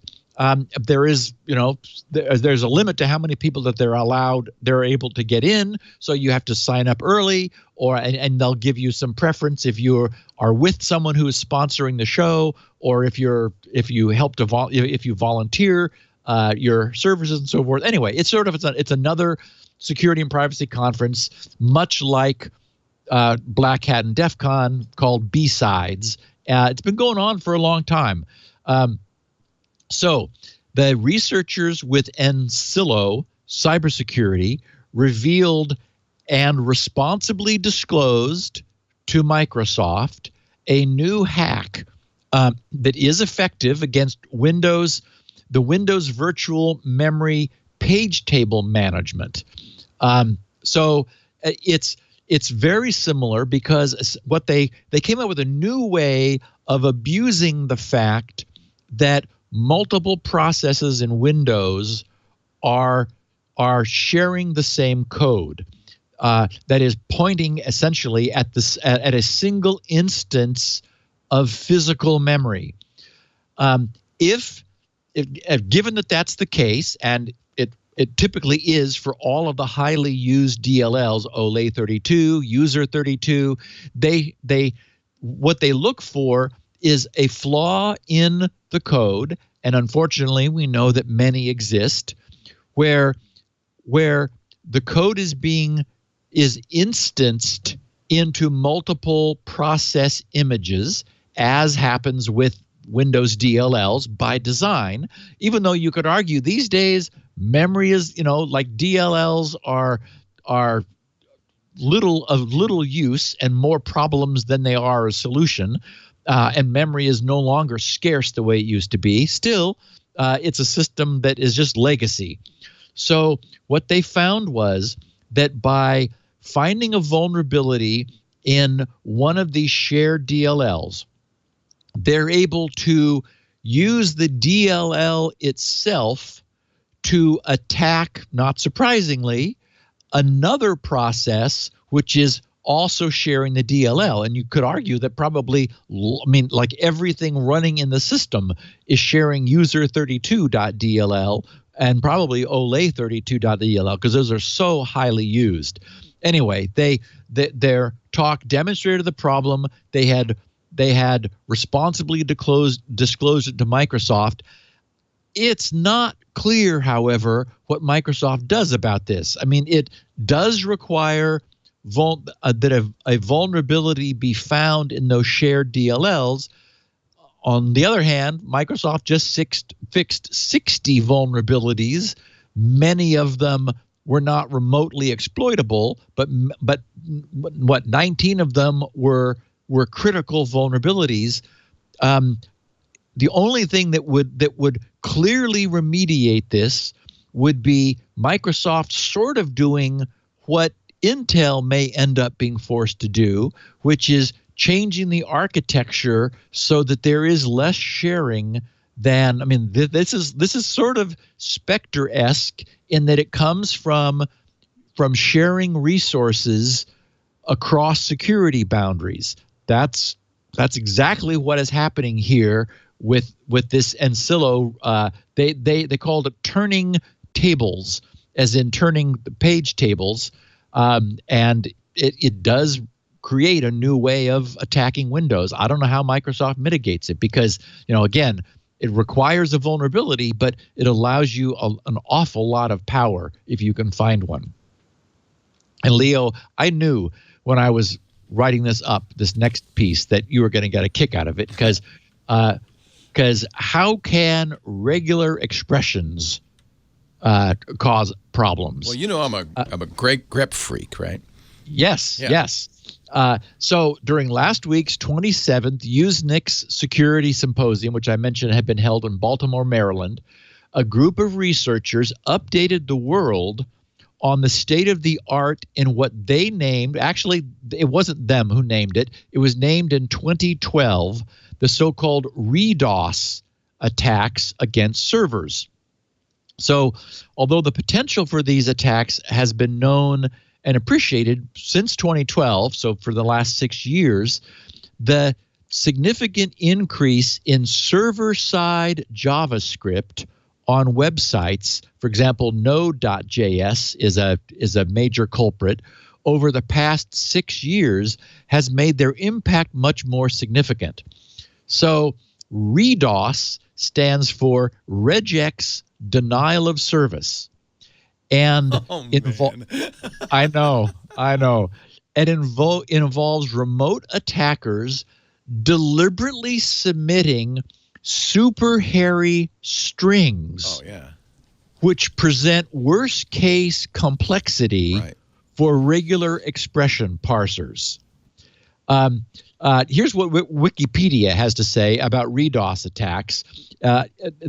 Wikipedia writes, the regular expression denial of service is an algorithmic complexity attack that produces a denial of service by providing a regular expression that takes a very long time to evaluate.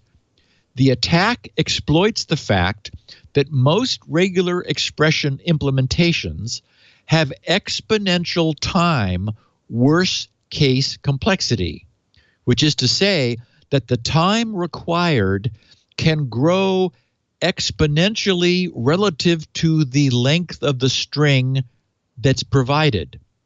So an attacker, consequently, can cause a program to spend an unbounded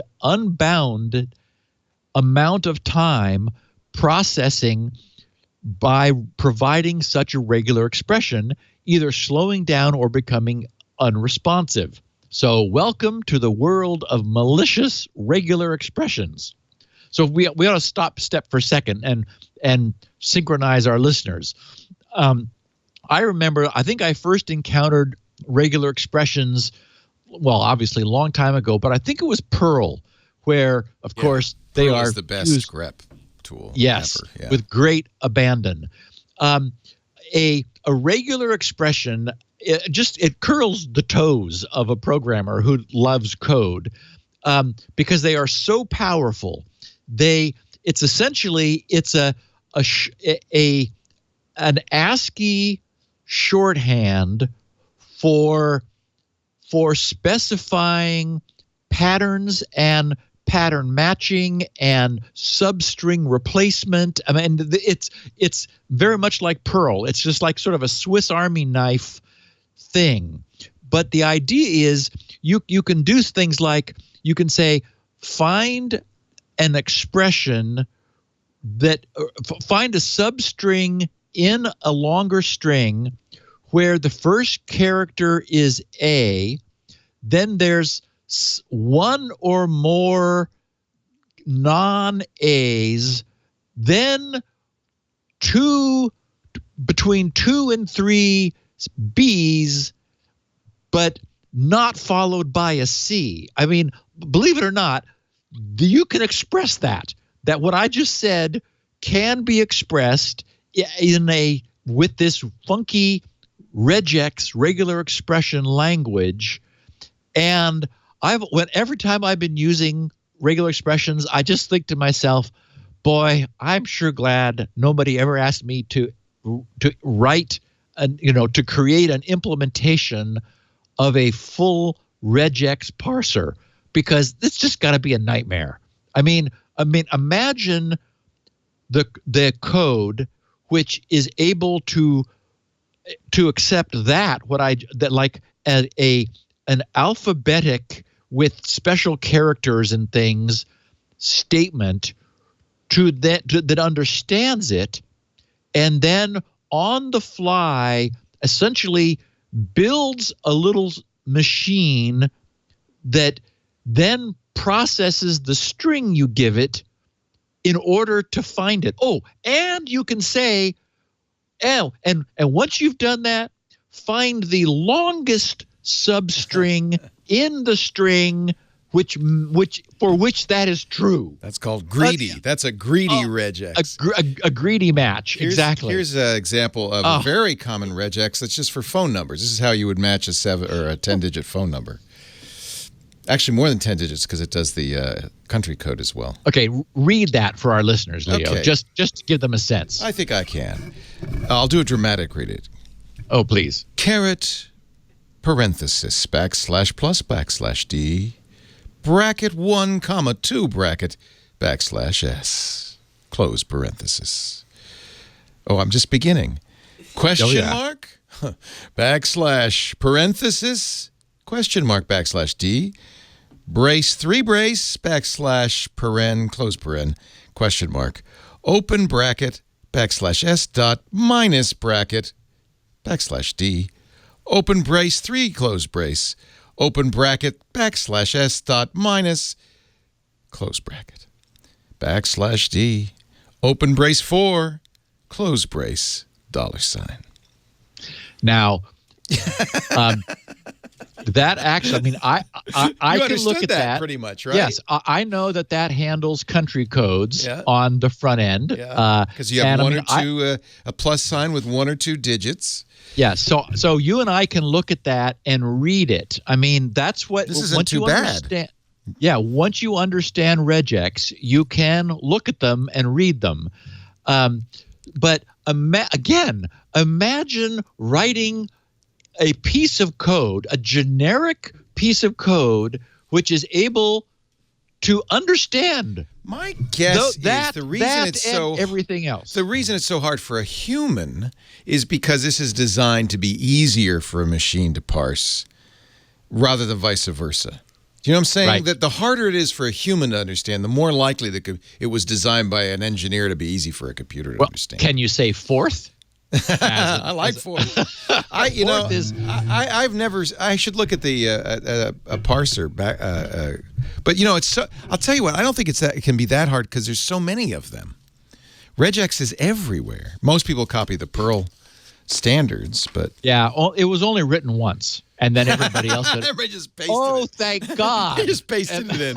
Larry Wall. He wrote it once, and then he just pasted it in. Yeah. Okay, so these guys in their abstract, they said regular expression denial of service is a class of algorithmic complexity attacks where matching a regular expression against an attacker-provided input takes unexpectedly long. The single-threaded execution model of JavaScript makes JavaScript-based web servers particularly susceptible to RDoS attacks. Despite this risk and the increased popularity of the server-side Node.js platform, there is currently little reported knowledge about the severity of the RDoS problem in practice.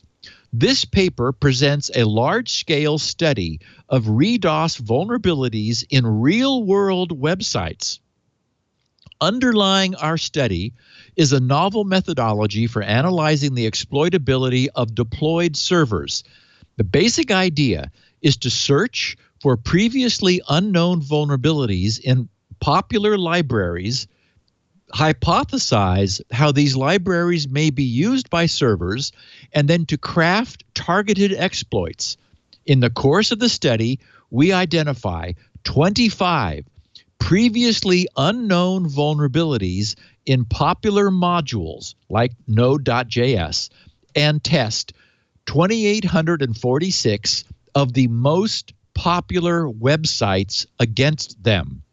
We find that 339 websites, 11% of the ones that use Express, a popular server-side JavaScript framework, suffer from at least one RDoS vulnerability, and some even suffer from multiples.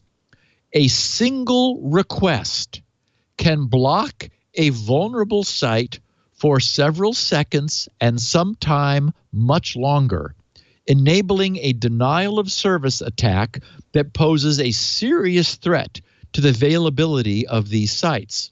We also show that the fact whether a website is vulnerable is independent of its popularity, indicating that the problem requires attention across a wide spectrum of web providers. Our results are a call to arms for developing technologies to detect and mitigate RDOS vulnerabilities in JavaScript. And I have some other stuff here in my show notes. I won't go further than to just note that somewhere here it is. Some of the vulnerabilities we identify are more serious than others. For one of them, 50 characters of carefully created input. Okay, now remember this poor this poor regex is like just gonna go, okay, what have I got? And it's gonna start following its little rules and accepting input, right?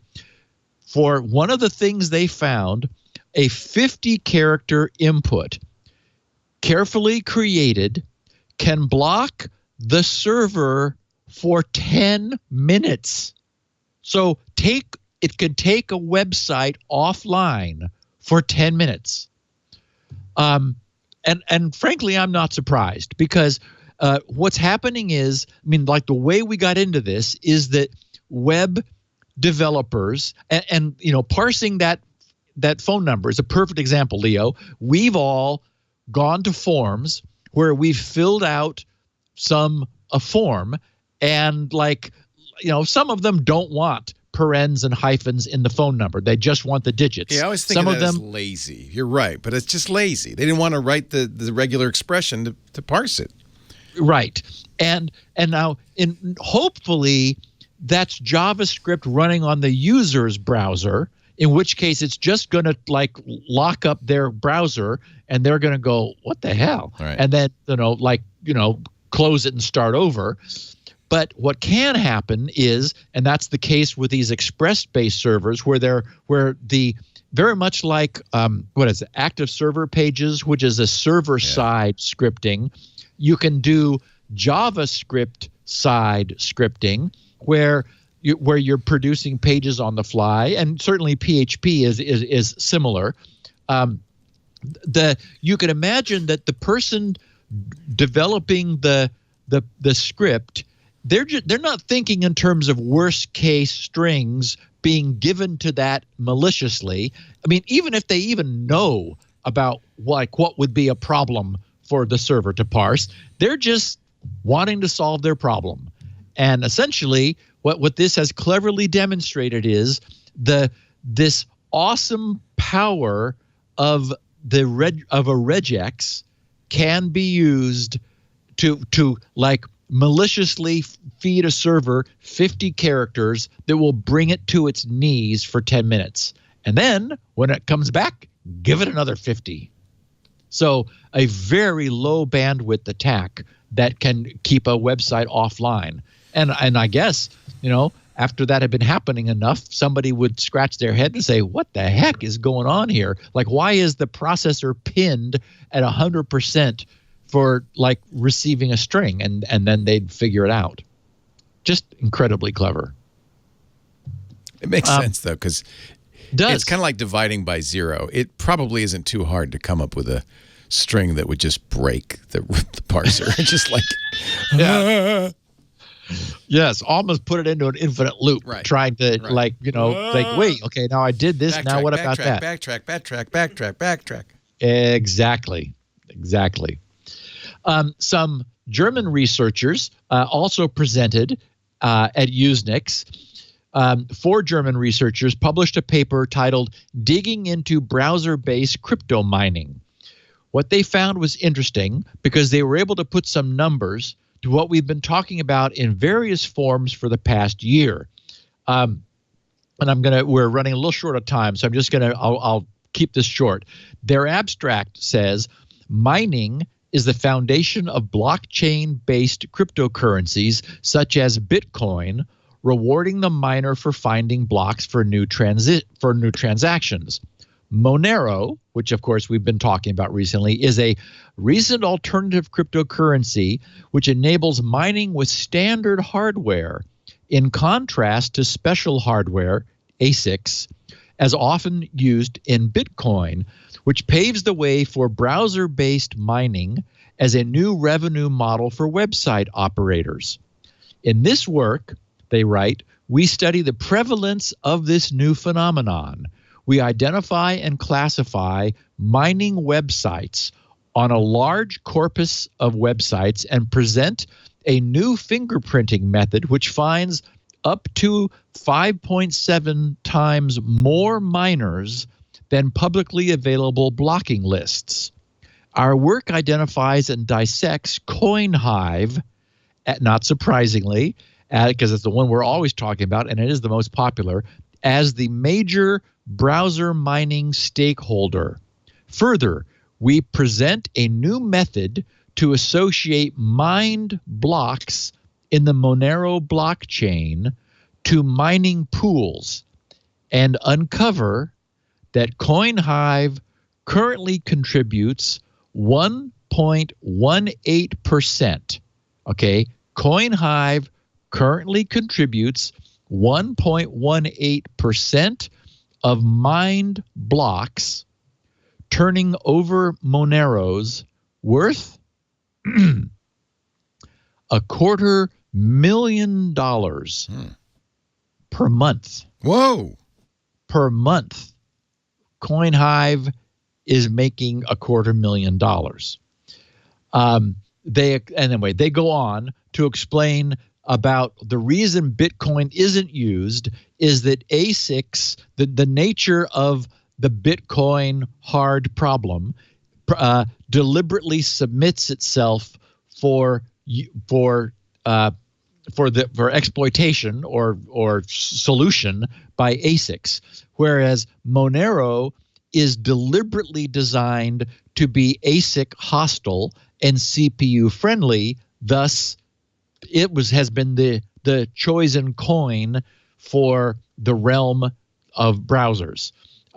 Anyway, they go on to explain the work that they did, tracking this down, finding way more CoinHive presence than was widely known to be out there. Find the presence in the mining pools and then track it down in order to arrive at the position that CoinHive is making a tidy profit of $250,000 per month. So, wow, it's paying off. Wish yes, I thought of that. Yeah. And we, as we've said, it's a little bit of like the gray market. I mean, it's they have that link shortener now, which is trying to like formally commercialize following a link. So like you get, as we talked about this a few months ago, you use a CoinHive link shortener service, and so if somebody wants to follow a link that you have shortened, then while they're doing that, their browser is mining CoinHive, and you get a small piece of it. I mean, that was the other controversial thing. It's not, CoinHive is taking a big chunk of the mining revenue in return for their service. So, okay. So, two closing the loop pieces from our listeners. Kurt in Singapore, once again, questions one of my favorite topics. He says his subject was lithium ion, slow charge versus fast charge. He said, Steve, I've been following your advice for years to always plug in my devices and keep them charged up. One thing I couldn't get a consensus online on is whether slow charging, regular charging, or fast charging has different effects on the battery. There are conflicting statements. What would be your answer? Okay, so lithium ion does not like heat. It is so you really don't want them to get hot. It is, for example, not good to recharge a phone or an iPad that's been in the sun and is like just hot as a consequence of external thermal radiation. It's much better to wait till it cools off, take it inside, let it cool off, then plug it in. So they don't like heat. As long as they don't overheat, lithium ion can be charged as fast as its resistance will allow. So the battery inherently presents a resistance to charging. that resistance causes it to generate heat. So you don't want its own fast charging to overheat it. That can cause problems. But lithium ion can take a fast charge as long as, and this is what's critical, it isn't overcharged. What lithium ion batteries absolutely cannot tolerate is overcharging. And so the reason there's this controversy about whether to leave them plugged in or not is you absolutely want to charge them with a charger which is smart. I have never seen Apple's charging technology fail. We have seen other non-Apple lithium-ion chargers fail. That is, they overcharge and can cause problems in the long term. So, back in that with that controversy over the iPhones slowing down when we went to, the very last version of version 10 of iOS, suddenly all of our phones got slow because Apple decided if the battery's old, it's probably bad. So we're going to bring the clock rate down because we don't want to ask for more from the processor than the battery can deliver. That annoyed me because I had kept my iPhone 6S in really great shape. It is still in great shape. And when I look now at that battery status on iOS, whatever version of 11 we are on now, it shows 100% on my old iPhone 6 because it lives on the charger and it runs all day if I take it off. So I've kept it in really good shape. So anyway, the answer is charging rate doesn't matter. As long as the battery doesn't get overheated, what matters is stopping once the battery is charged. Trickle charging is not something you want to do with lithium ion either. That's the equivalent of not stopping the charge. You want a full stop once the battery reaches the charge point to stop it. And as we know, in terms of long term, the best way is to keep the batteries half charged. I noted that I was with pleasure that my most recent Lenovo noted to me after a couple of weeks, it brought up a pop-up that said, "Hey, I notice you're always on the charger with me. If you're not going to be using the batteryness of this laptop, it would be better if we ran the battery down halfway and then we'll just keep it there." And I thought, wow, yes, that's what I want. So that's the way I run that little laptop. Is it's always sitting at 49%, I notice. And if I ever go on the road, I'll switch it into full charge. It'll bring it up to 100, and then I get full life from the battery. So again, charge rate doesn't matter. You just need an intelligent charger. And if you have one, I also see people saying, "Oh, as soon as your device is fully charged, unplug it." It's like, if the charger, all lithium ion systems have a smart charger. I mean, they have to be monitored. So if it's smart enough, it already internally unplugged it. There's no need to physically unplug it. It did that for you. So anyway, second piece of feedback from Sheldon T. Podanuk in Canada. The subject was crystal disk and SpinRite, and an interesting case. He said, "Hi, Steve and Leo. Been a longtime fan of Security Now, been listening for 10 years, and have listened to every podcast from day one, Honey Monkeys." He said, "I had an old laptop that was in the process of dying, so decided to take the hard drives out, put them in my PC, and use them for backup storage." Interesting, plural hard drives. He says dual 500 gig 7200, so that's RPM, hard drives. He says, "I use Crystal Disk Info to monitor the health of my drives since some of them are very old. Crystal Disk gives me a caution about relocated sectors count being 83, and the threshold is 36. He says, I thought now is a good time to run SpinRite on level 4 and see what it does. So I ran a level 4 overnight and reran Crystal Disk, which still throws a caution with the same warning. Is this normal? And would it be wise to raid the 2 disks at RAID 1, meaning to run mirroring? Okay, so he's talking about using backup storage, that is, using them for backup storage. If he used them separately, like a RAID 0, where they're just being connected together, then he would get a terabyte, 1,000 gigs. If he mirrors them, he's going to get 500 gigs, and it gets 100% redundancy.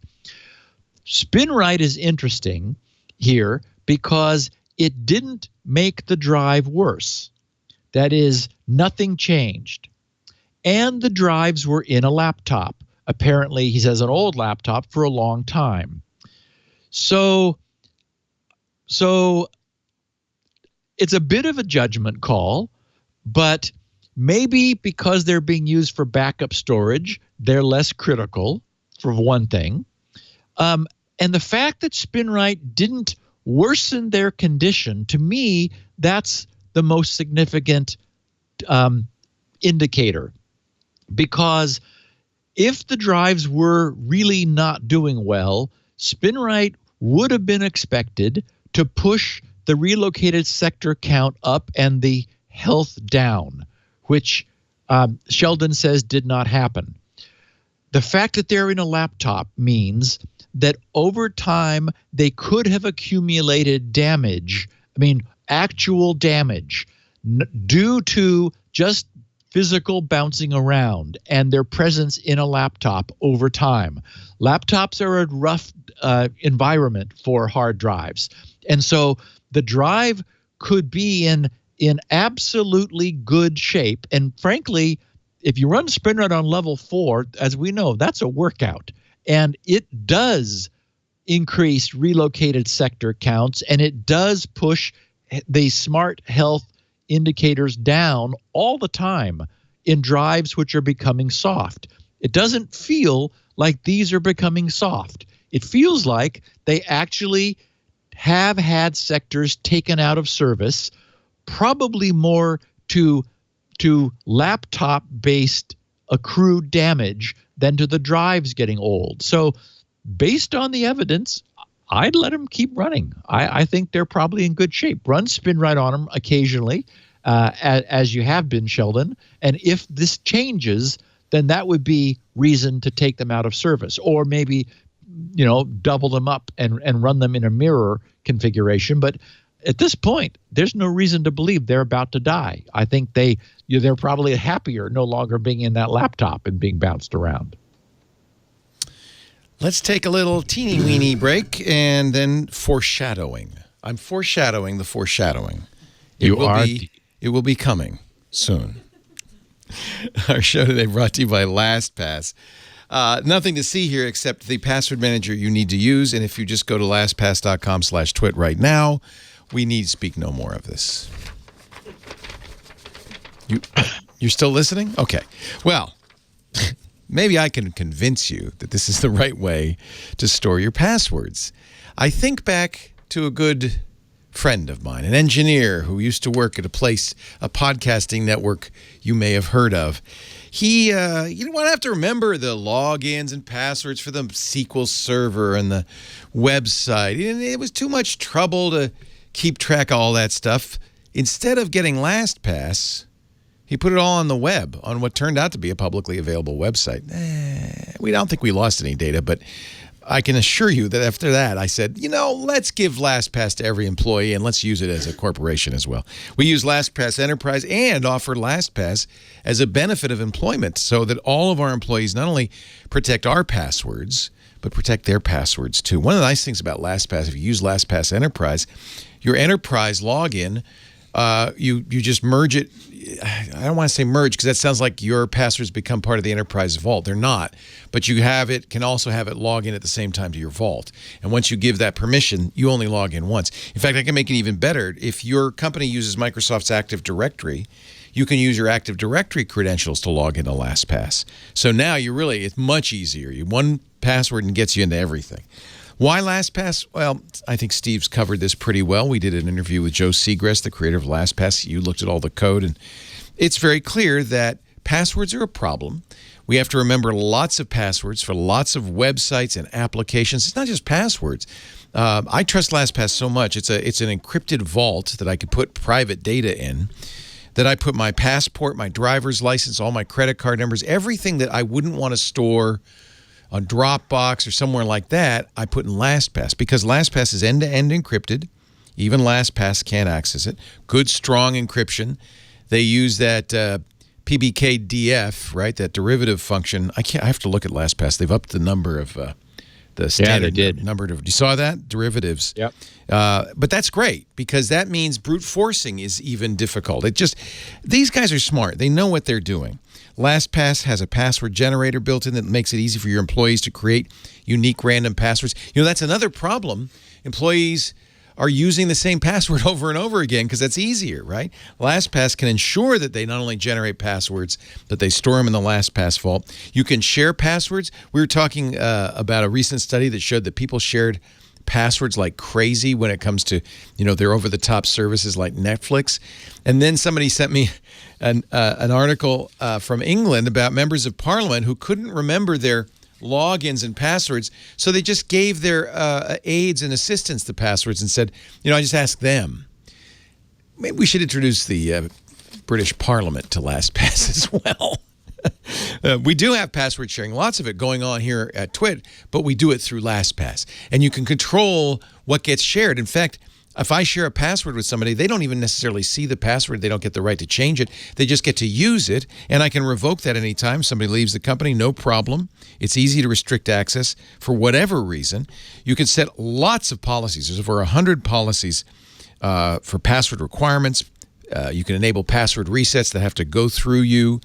LastPass Enterprise is really a great solution. 32%. According to a recent study of employees, share their passwords with each other. Here, let me write it on a Post-it note and give it to you, and then you put it up on the monitor so you don't forget it.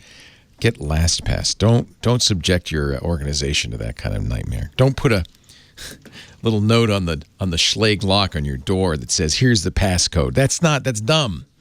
That's dumb. Database logins, SSH keys. I store my I use SSH to public-private key. Crypto to log into my SSH server. I store those in LastPass too. Software licenses. Do the right thing. Oh, and two-factor authentication. You can require it, which we do. You can even use LastPass's authenticator app. And it's great. It's not just a 6-digit code. It's actually easier than that. Verification pops up on your phone. When you try to log into our QuickBooks, pops up on the phone. You go, yeah, that's me. Perfect. Easy. And as you know, it's got to be easier. People aren't going to do it. Effective security for all of your data. LastPass. From easy onboarding to password autofill, LastPass makes it easy for businesses to take control of passwords and reduce the threat of breach. Check out all the varieties of LastPass. There's LastPass Premium for personal use. There's LastPass Families, so your whole family can use it. LastPass Teams for teams of 50 or fewer, and of course, LastPass Enterprise. We just celebrated our 14th anniversary. LastPass just celebrated, or our 13th. LastPass just celebrated their 10th. They started July 2008, shortly after we did. Coincidence? I think not. Join the more than 13 million people who use LastPass, the 33,000 businesses who use LastPass. It's the #1 most preferred password manager. Learn more at lastpass.com/twit today. This is the one you need to use, and your business needs to use. lastpass.com/twit. It's what we use and recommend. All right. Let's foreshadow. Okay. So this one probably deservedly got a huge amount of attention from the press. Tenable wrote a flaw in Intel software guard extensions implementation. Okay, well, that's not quite true. Allows an attacker to access data stored in memory of other applications running on the same host without the need for privilege escalation. I'll explain. Trend Micro, Foreshadow / L1TF Intel processor vulnerabilities. What you need to know. L1TF is Microsoft's designation. L1 as in the cache, the level 1 cache, and TF stands for terminal fault, which is, again, their name for something I'll explain. SonicWall wrote, Foreshadow vulnerability. L1TF introduces new risks to Intel processors. The Hacker News wrote, Foreshadow attacks. 3 new Intel CPU side channel flaws discovered. PC World, Foreshadow attacks. Intel CPUs with Spectre-like tactics. And then PC World said, but you're probably safe. Wired, even Wired magazine, Spectre-like flaw undermines Intel processors' most secure element. And that's true. Okay, so what happened? As we said at the top of the show, this is more speculation. And it's funny, too, because, I mean, it's speculation in the sense of there's never been an in the wild instance of this, leading some people to believe that we're speculating about speculating or speculation. Like, is this really all just a bunch of worry about nothing? Except all to the industry's credit, all of our experience says, no, we're not taking this too seriously. There's no such thing as taking a publicly known vulnerability too seriously because hackers are clever. So so let's revisit virtual memory management. I've often talked about how I cannot believe it even works. That is, processors have gotten incredibly fast. DRAM, the physical physics of DRAM makes it slow. There is not a way to make it go fast. That's why this Optane memory, the idea of getting very, very fast read access from high density, like DRAM class density, is really interesting. Remember that the reason DRAM is a problem is that it is a destructive read process. You read RAM a row at a time, and in order to and memory is essentially a long row of capacitors. And in order to read the state of the capacitors, you have to dump them into sense amplifiers at the end of the column of the row. Well, that means that you've lost the charge. You've dumped the capacitors into the sense amps to determine what they were. But were is the operative word. So now you need to rewrite that row so that it doesn't forget what it was you just read. And back in the old days, when we had core, there was a read, modify, write thing where maybe you were going to be changing the word you just read. So that was an optimization that core-based systems used, rather than always rewriting what it was that you just read. They would take advantage of the fact that core memory was also a destructive read, and if you were incrementing or changing a value you had just read, that's what you would write back. Okay, not the case with DRAM. So the point is that the physical nature of DRAM prevents it from going fast. It can't. And believe me, the world would, everybody would love it to be a lot faster. Because it can't go any faster, we have caching. We have typically now 3 levels of caching. Modern Intel processors have tens of megabytes. I think I saw one that's 24 or 36 meg of level 3 cache on the chip, which is shared by all the cores that themselves have smaller, like 2 meg level 2 caches and level 1 caches. So all of the caching is meant to decouple the sluggishness of DRAM from the how fast the actual processors have become. And if Optane ever happens and gets cheap and comes down in price and gets proven not to have a wear problem, which apparently it still does have, which is what Microsoft's been fighting, then architectures could change. For now, we have what we have. At the same time, we have this concept of virtual memory where processes they have, due to history mostly, they have a addressing of main memory which is not physical. That is, there is this memory management layer between the logical and the physical memory. And what boggles my mind is that in Intel we have 4 levels of indirection, so that in this long chunk of logical addressing, the lower, and it varies depending upon the mode, but typically pages are 4K, so that's 12 bits. So the lower 12 bits of the logical address actually point to the byte offset in a 4K page. But the other bits in this logical addressing actually are pointers to offsets of like indexes in other pages.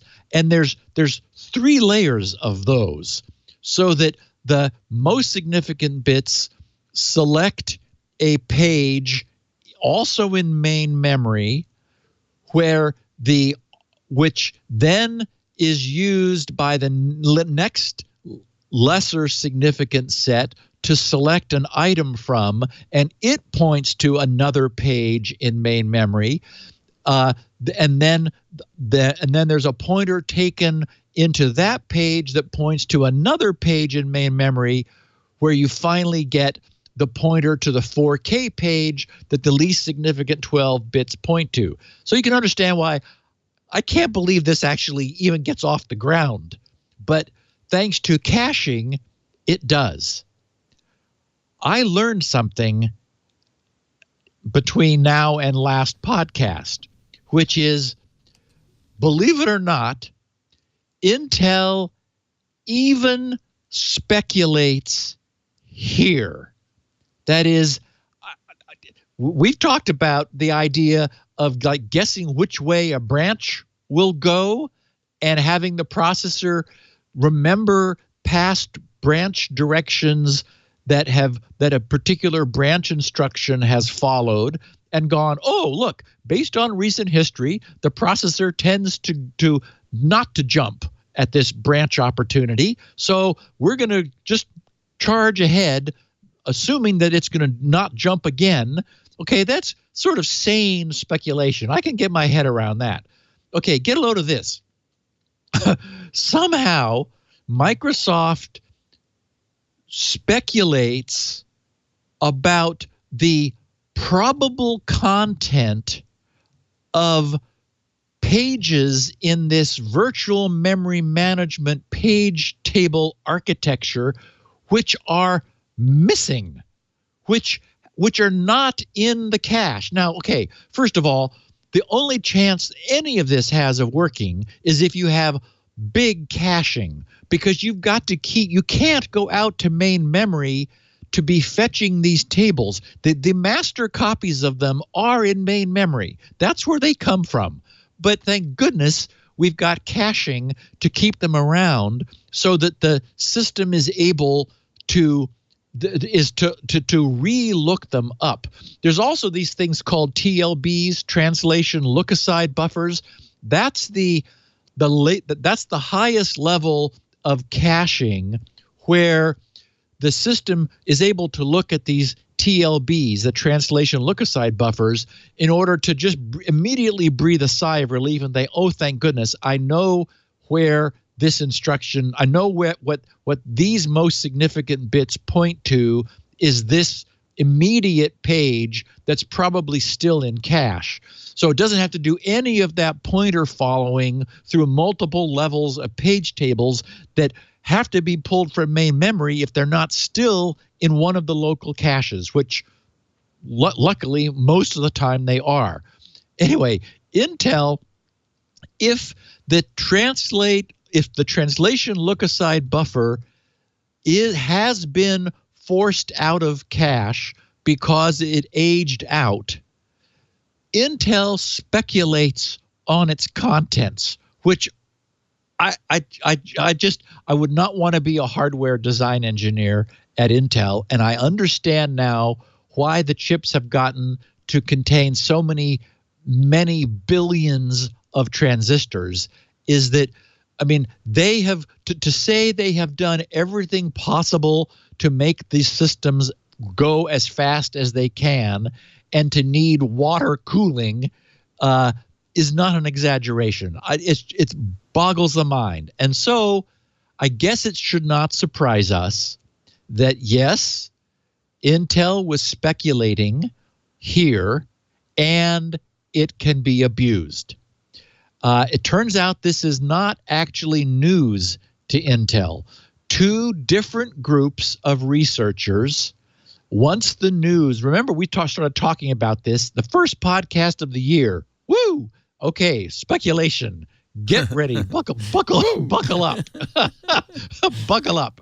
So in January, Intel was informed, and it was only last week that the wraps came off of this. So this was responsibly disclosed by researchers who like, as soon as this, like the idea of speculation hit, I mean, it's been a bonanza for researchers all year, because we've been constantly talking about this, as like it's been clearly the theme of this year's podcasts has been all of the problems caused by, and notice also, I'm preempting myself finishing that sentence. Notice also that this is not new. What's new is somebody said, hey, look over there. And the whole research community said, what? And it's like, oh, my God. And off they went. And this is the riches that have resulted. I mean, this has always been what we've had. And we've just sort of been skipping along, not worrying about it, until someone said, speculation might be a problem. And then it turns out Intel has speculated everywhere. I mean, again, hats off to them for giving us systems that run as fast as they do, as complex as despite being as insanely complex as they are.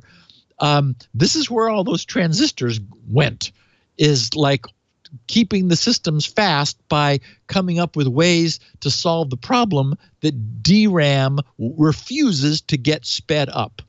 And so here is yet one more instance. Remember also that there were some CVEs that we talked about months back, which were being deliberately non-disclosed. They've been allocated to Intel. There was a block of them, and we said, well, okay, we only know about 2 of these 8 because the other 6 are being kept secret. Well, this is an example of those secrets finally coming out. So it was last week with the publication by Intel of, yes, more microcode patches, because this needs microcode patching again, much as Spectre and Meltdown did. These particular problems bypass the mitigate. Well, it's because it's a completely different nature of speculation. Bypassed the previous mitigations. The big concern was that the so-called software guard extensions, this SGS, this is Intel's built-in secure enclave technology, which all of the recent processors have. It cuts through it like butter. It just absolutely, and the researchers demonstrated obtaining all the protected keys and signing and attestation features in a secure enclave. So sorry about that. It also requires OS support to update not only to update the microcode, but to be aware of this problem and mitigate. So the various OSs now know. Linux went public with their updates. There is in the Microsoft Update catalog, not yet part of Windows Update, so you got to go get it yourself once again, and only for the most recent 1803 build of Windows 10 are the very small. They're like 1.3 megs, so they're just the little microcode patches in order to add this to the processor, and just enough to inform Windows of them are available. People have asked whether my own inspector tool will be updated. It doesn't have my focus at the moment, but I will keep an eye out for whether Microsoft publishes, as they did, some means for determining what's going on, and if not, if Intel does, because Inspector has the ability to go down to the chip level and find out, even if the OS doesn't support it, what's going on down below. So this just happened. Details are still scarce, so I don't know whether Inspector will be or when it will be updated, but I will keep an eye on it. So in the meantime, I agree with PC World. We probably don't have anything that we need to worry about. We still don't, even as far as we know, from the original Inspector flaws. I don't know when, like if we're going to finish out the year without more revelations. This is a gun. For me, it's mind-boggling, because I'm amazed that Intel can speculate based on missing pieces of the virtual memory management mapping. Somehow they're able to do that. But unfortunately, it also meant that it was subject to abuse. And it has been, the proof of concept exists. This has been taken from theory to practice. So this at least cannot be ignored, because this absolutely allows cross-process, cross-VM, cross-OS, cross-SGX boundaries to be penetrated. Until now, remember we've talked about gadgets. A gadget was some code that was found in where you wanted to get into, which could be leveraged against its desire to disclose the secrets you wanted to get. This foreshadow flaw is gadget free. If the code that was protected by software guard extensions previously had an exploitable gadget, it could be used to leak information from the SGS enclave. This is worse. This requires no vulnerable code in the protected enclave. It can just suck the secrets right out. So again, Intel was having a much worse, day or month in January, but probably previous to that, than we even knew. I mean, somewhere, I'm surprised there just isn't a smoking crater in Silicon Valley where Intel was, because for them to realize what speculation flaws meant, they knew more than we did, certainly more than I did, about how pervasively speculation was in use. And then researchers began lining up saying, oh, and over here, and over here, and oh, by the way, and this, and this, and this, and this, and this. So apparently deploying this mitigation does have a performance hit.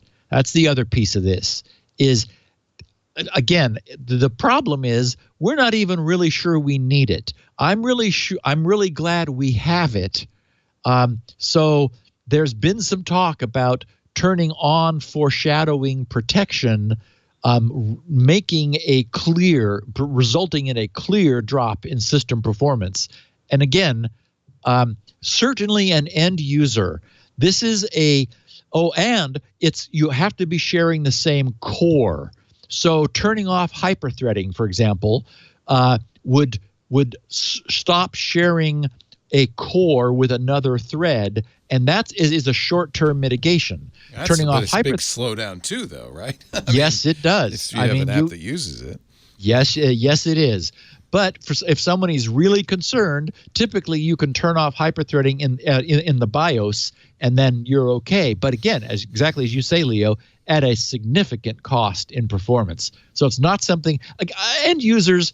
I don't think we're in trouble. If something is in your system that's able to do this, then you're already in worse trouble than speculation is going to bring to you. The real problem is where you could have an untrusted entity sharing a server that's got secrets it's trying to keep, and this lets that entity cut right through them. So that's where you really want to be current and make sure you've got mitigations. And by the way, Microsoft did say, don't worry, all of our Azure systems are mitigated, and I'm sure that went, like people who needed to know about this knew about this some time ago. If I eschewed the Intel processor and went AMD, would I be okay? Let's see. I've got it here. It's kind Foreshadow of unclear. is I mean, all of similar. this is about Intel, but at the same time, they use speculative execution on all processors. So what I have here in my show notes, Foreshadow is similar to the Spectre security vulnerability discovered earlier to affect Intel and AMD chips, and the meltdown vulnerability that also affected Intel. However, AMD products, according to AMD, are not affected by the Foreshadow security flaws. Okay, that's according to AMD, but according to AMD, exactly. Remember, they said they weren't suspect. They weren't. Exactly. Yeah, Spectre didn't affect them either, and that they said the same thing, and then it turned out that was not true. And ARM also uses speculative execution. Again, Leo, this is so far out in the weeds to be able to be using speculation on translation look-aside buffer failure. That's a weird thing to do. Yeah, I'm just stunned by that. That might have been overreaching.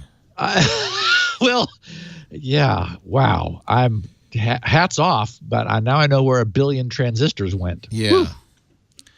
Yeah. I'm just thinking if there's a prudent thing, if I were out in the market for a computer today, would it be smart to get an AMD, or do we even know?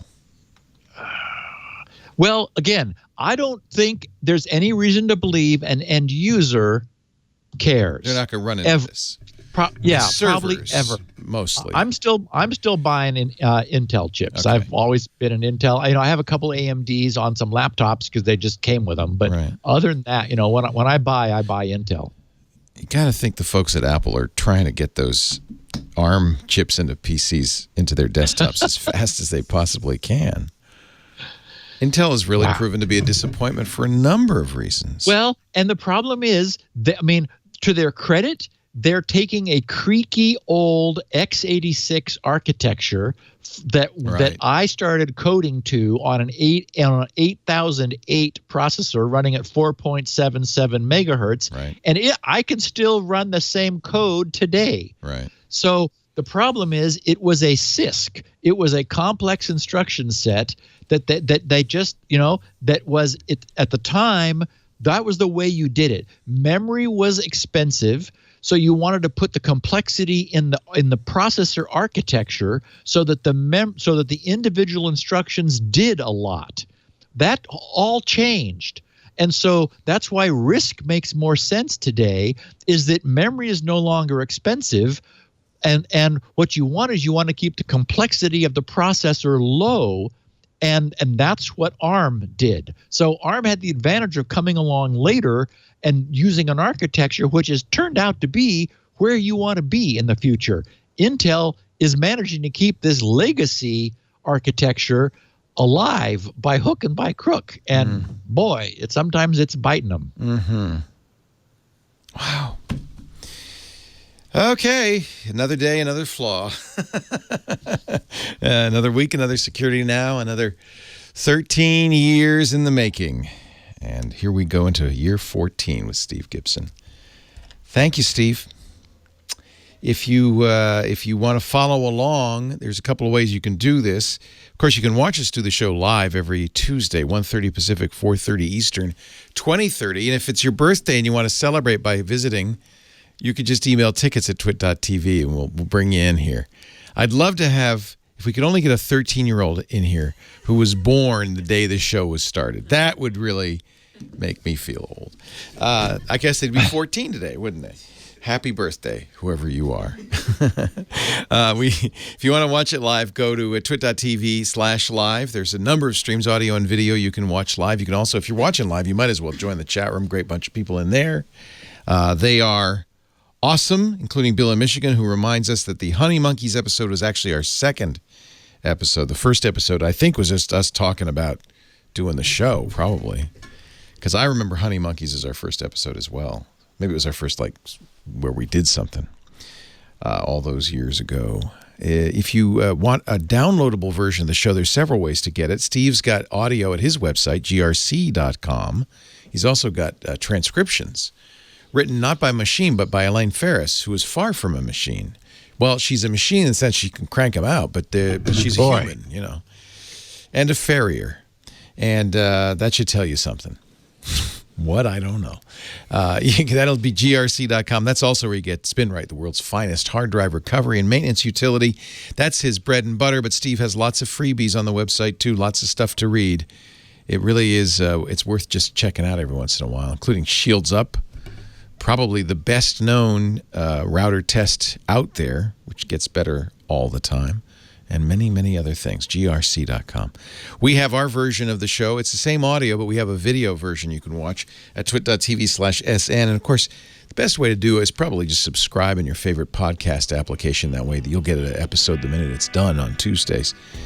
Pocket Cast, Overcast, Google, Apple. Everybody's got a podcast app. Just pick your app, download your show, subscribe so you don't miss a minute. Thank you, Steve. We'll see you next week on Security Now. Thanks, buddy. Talk to you next week. Security.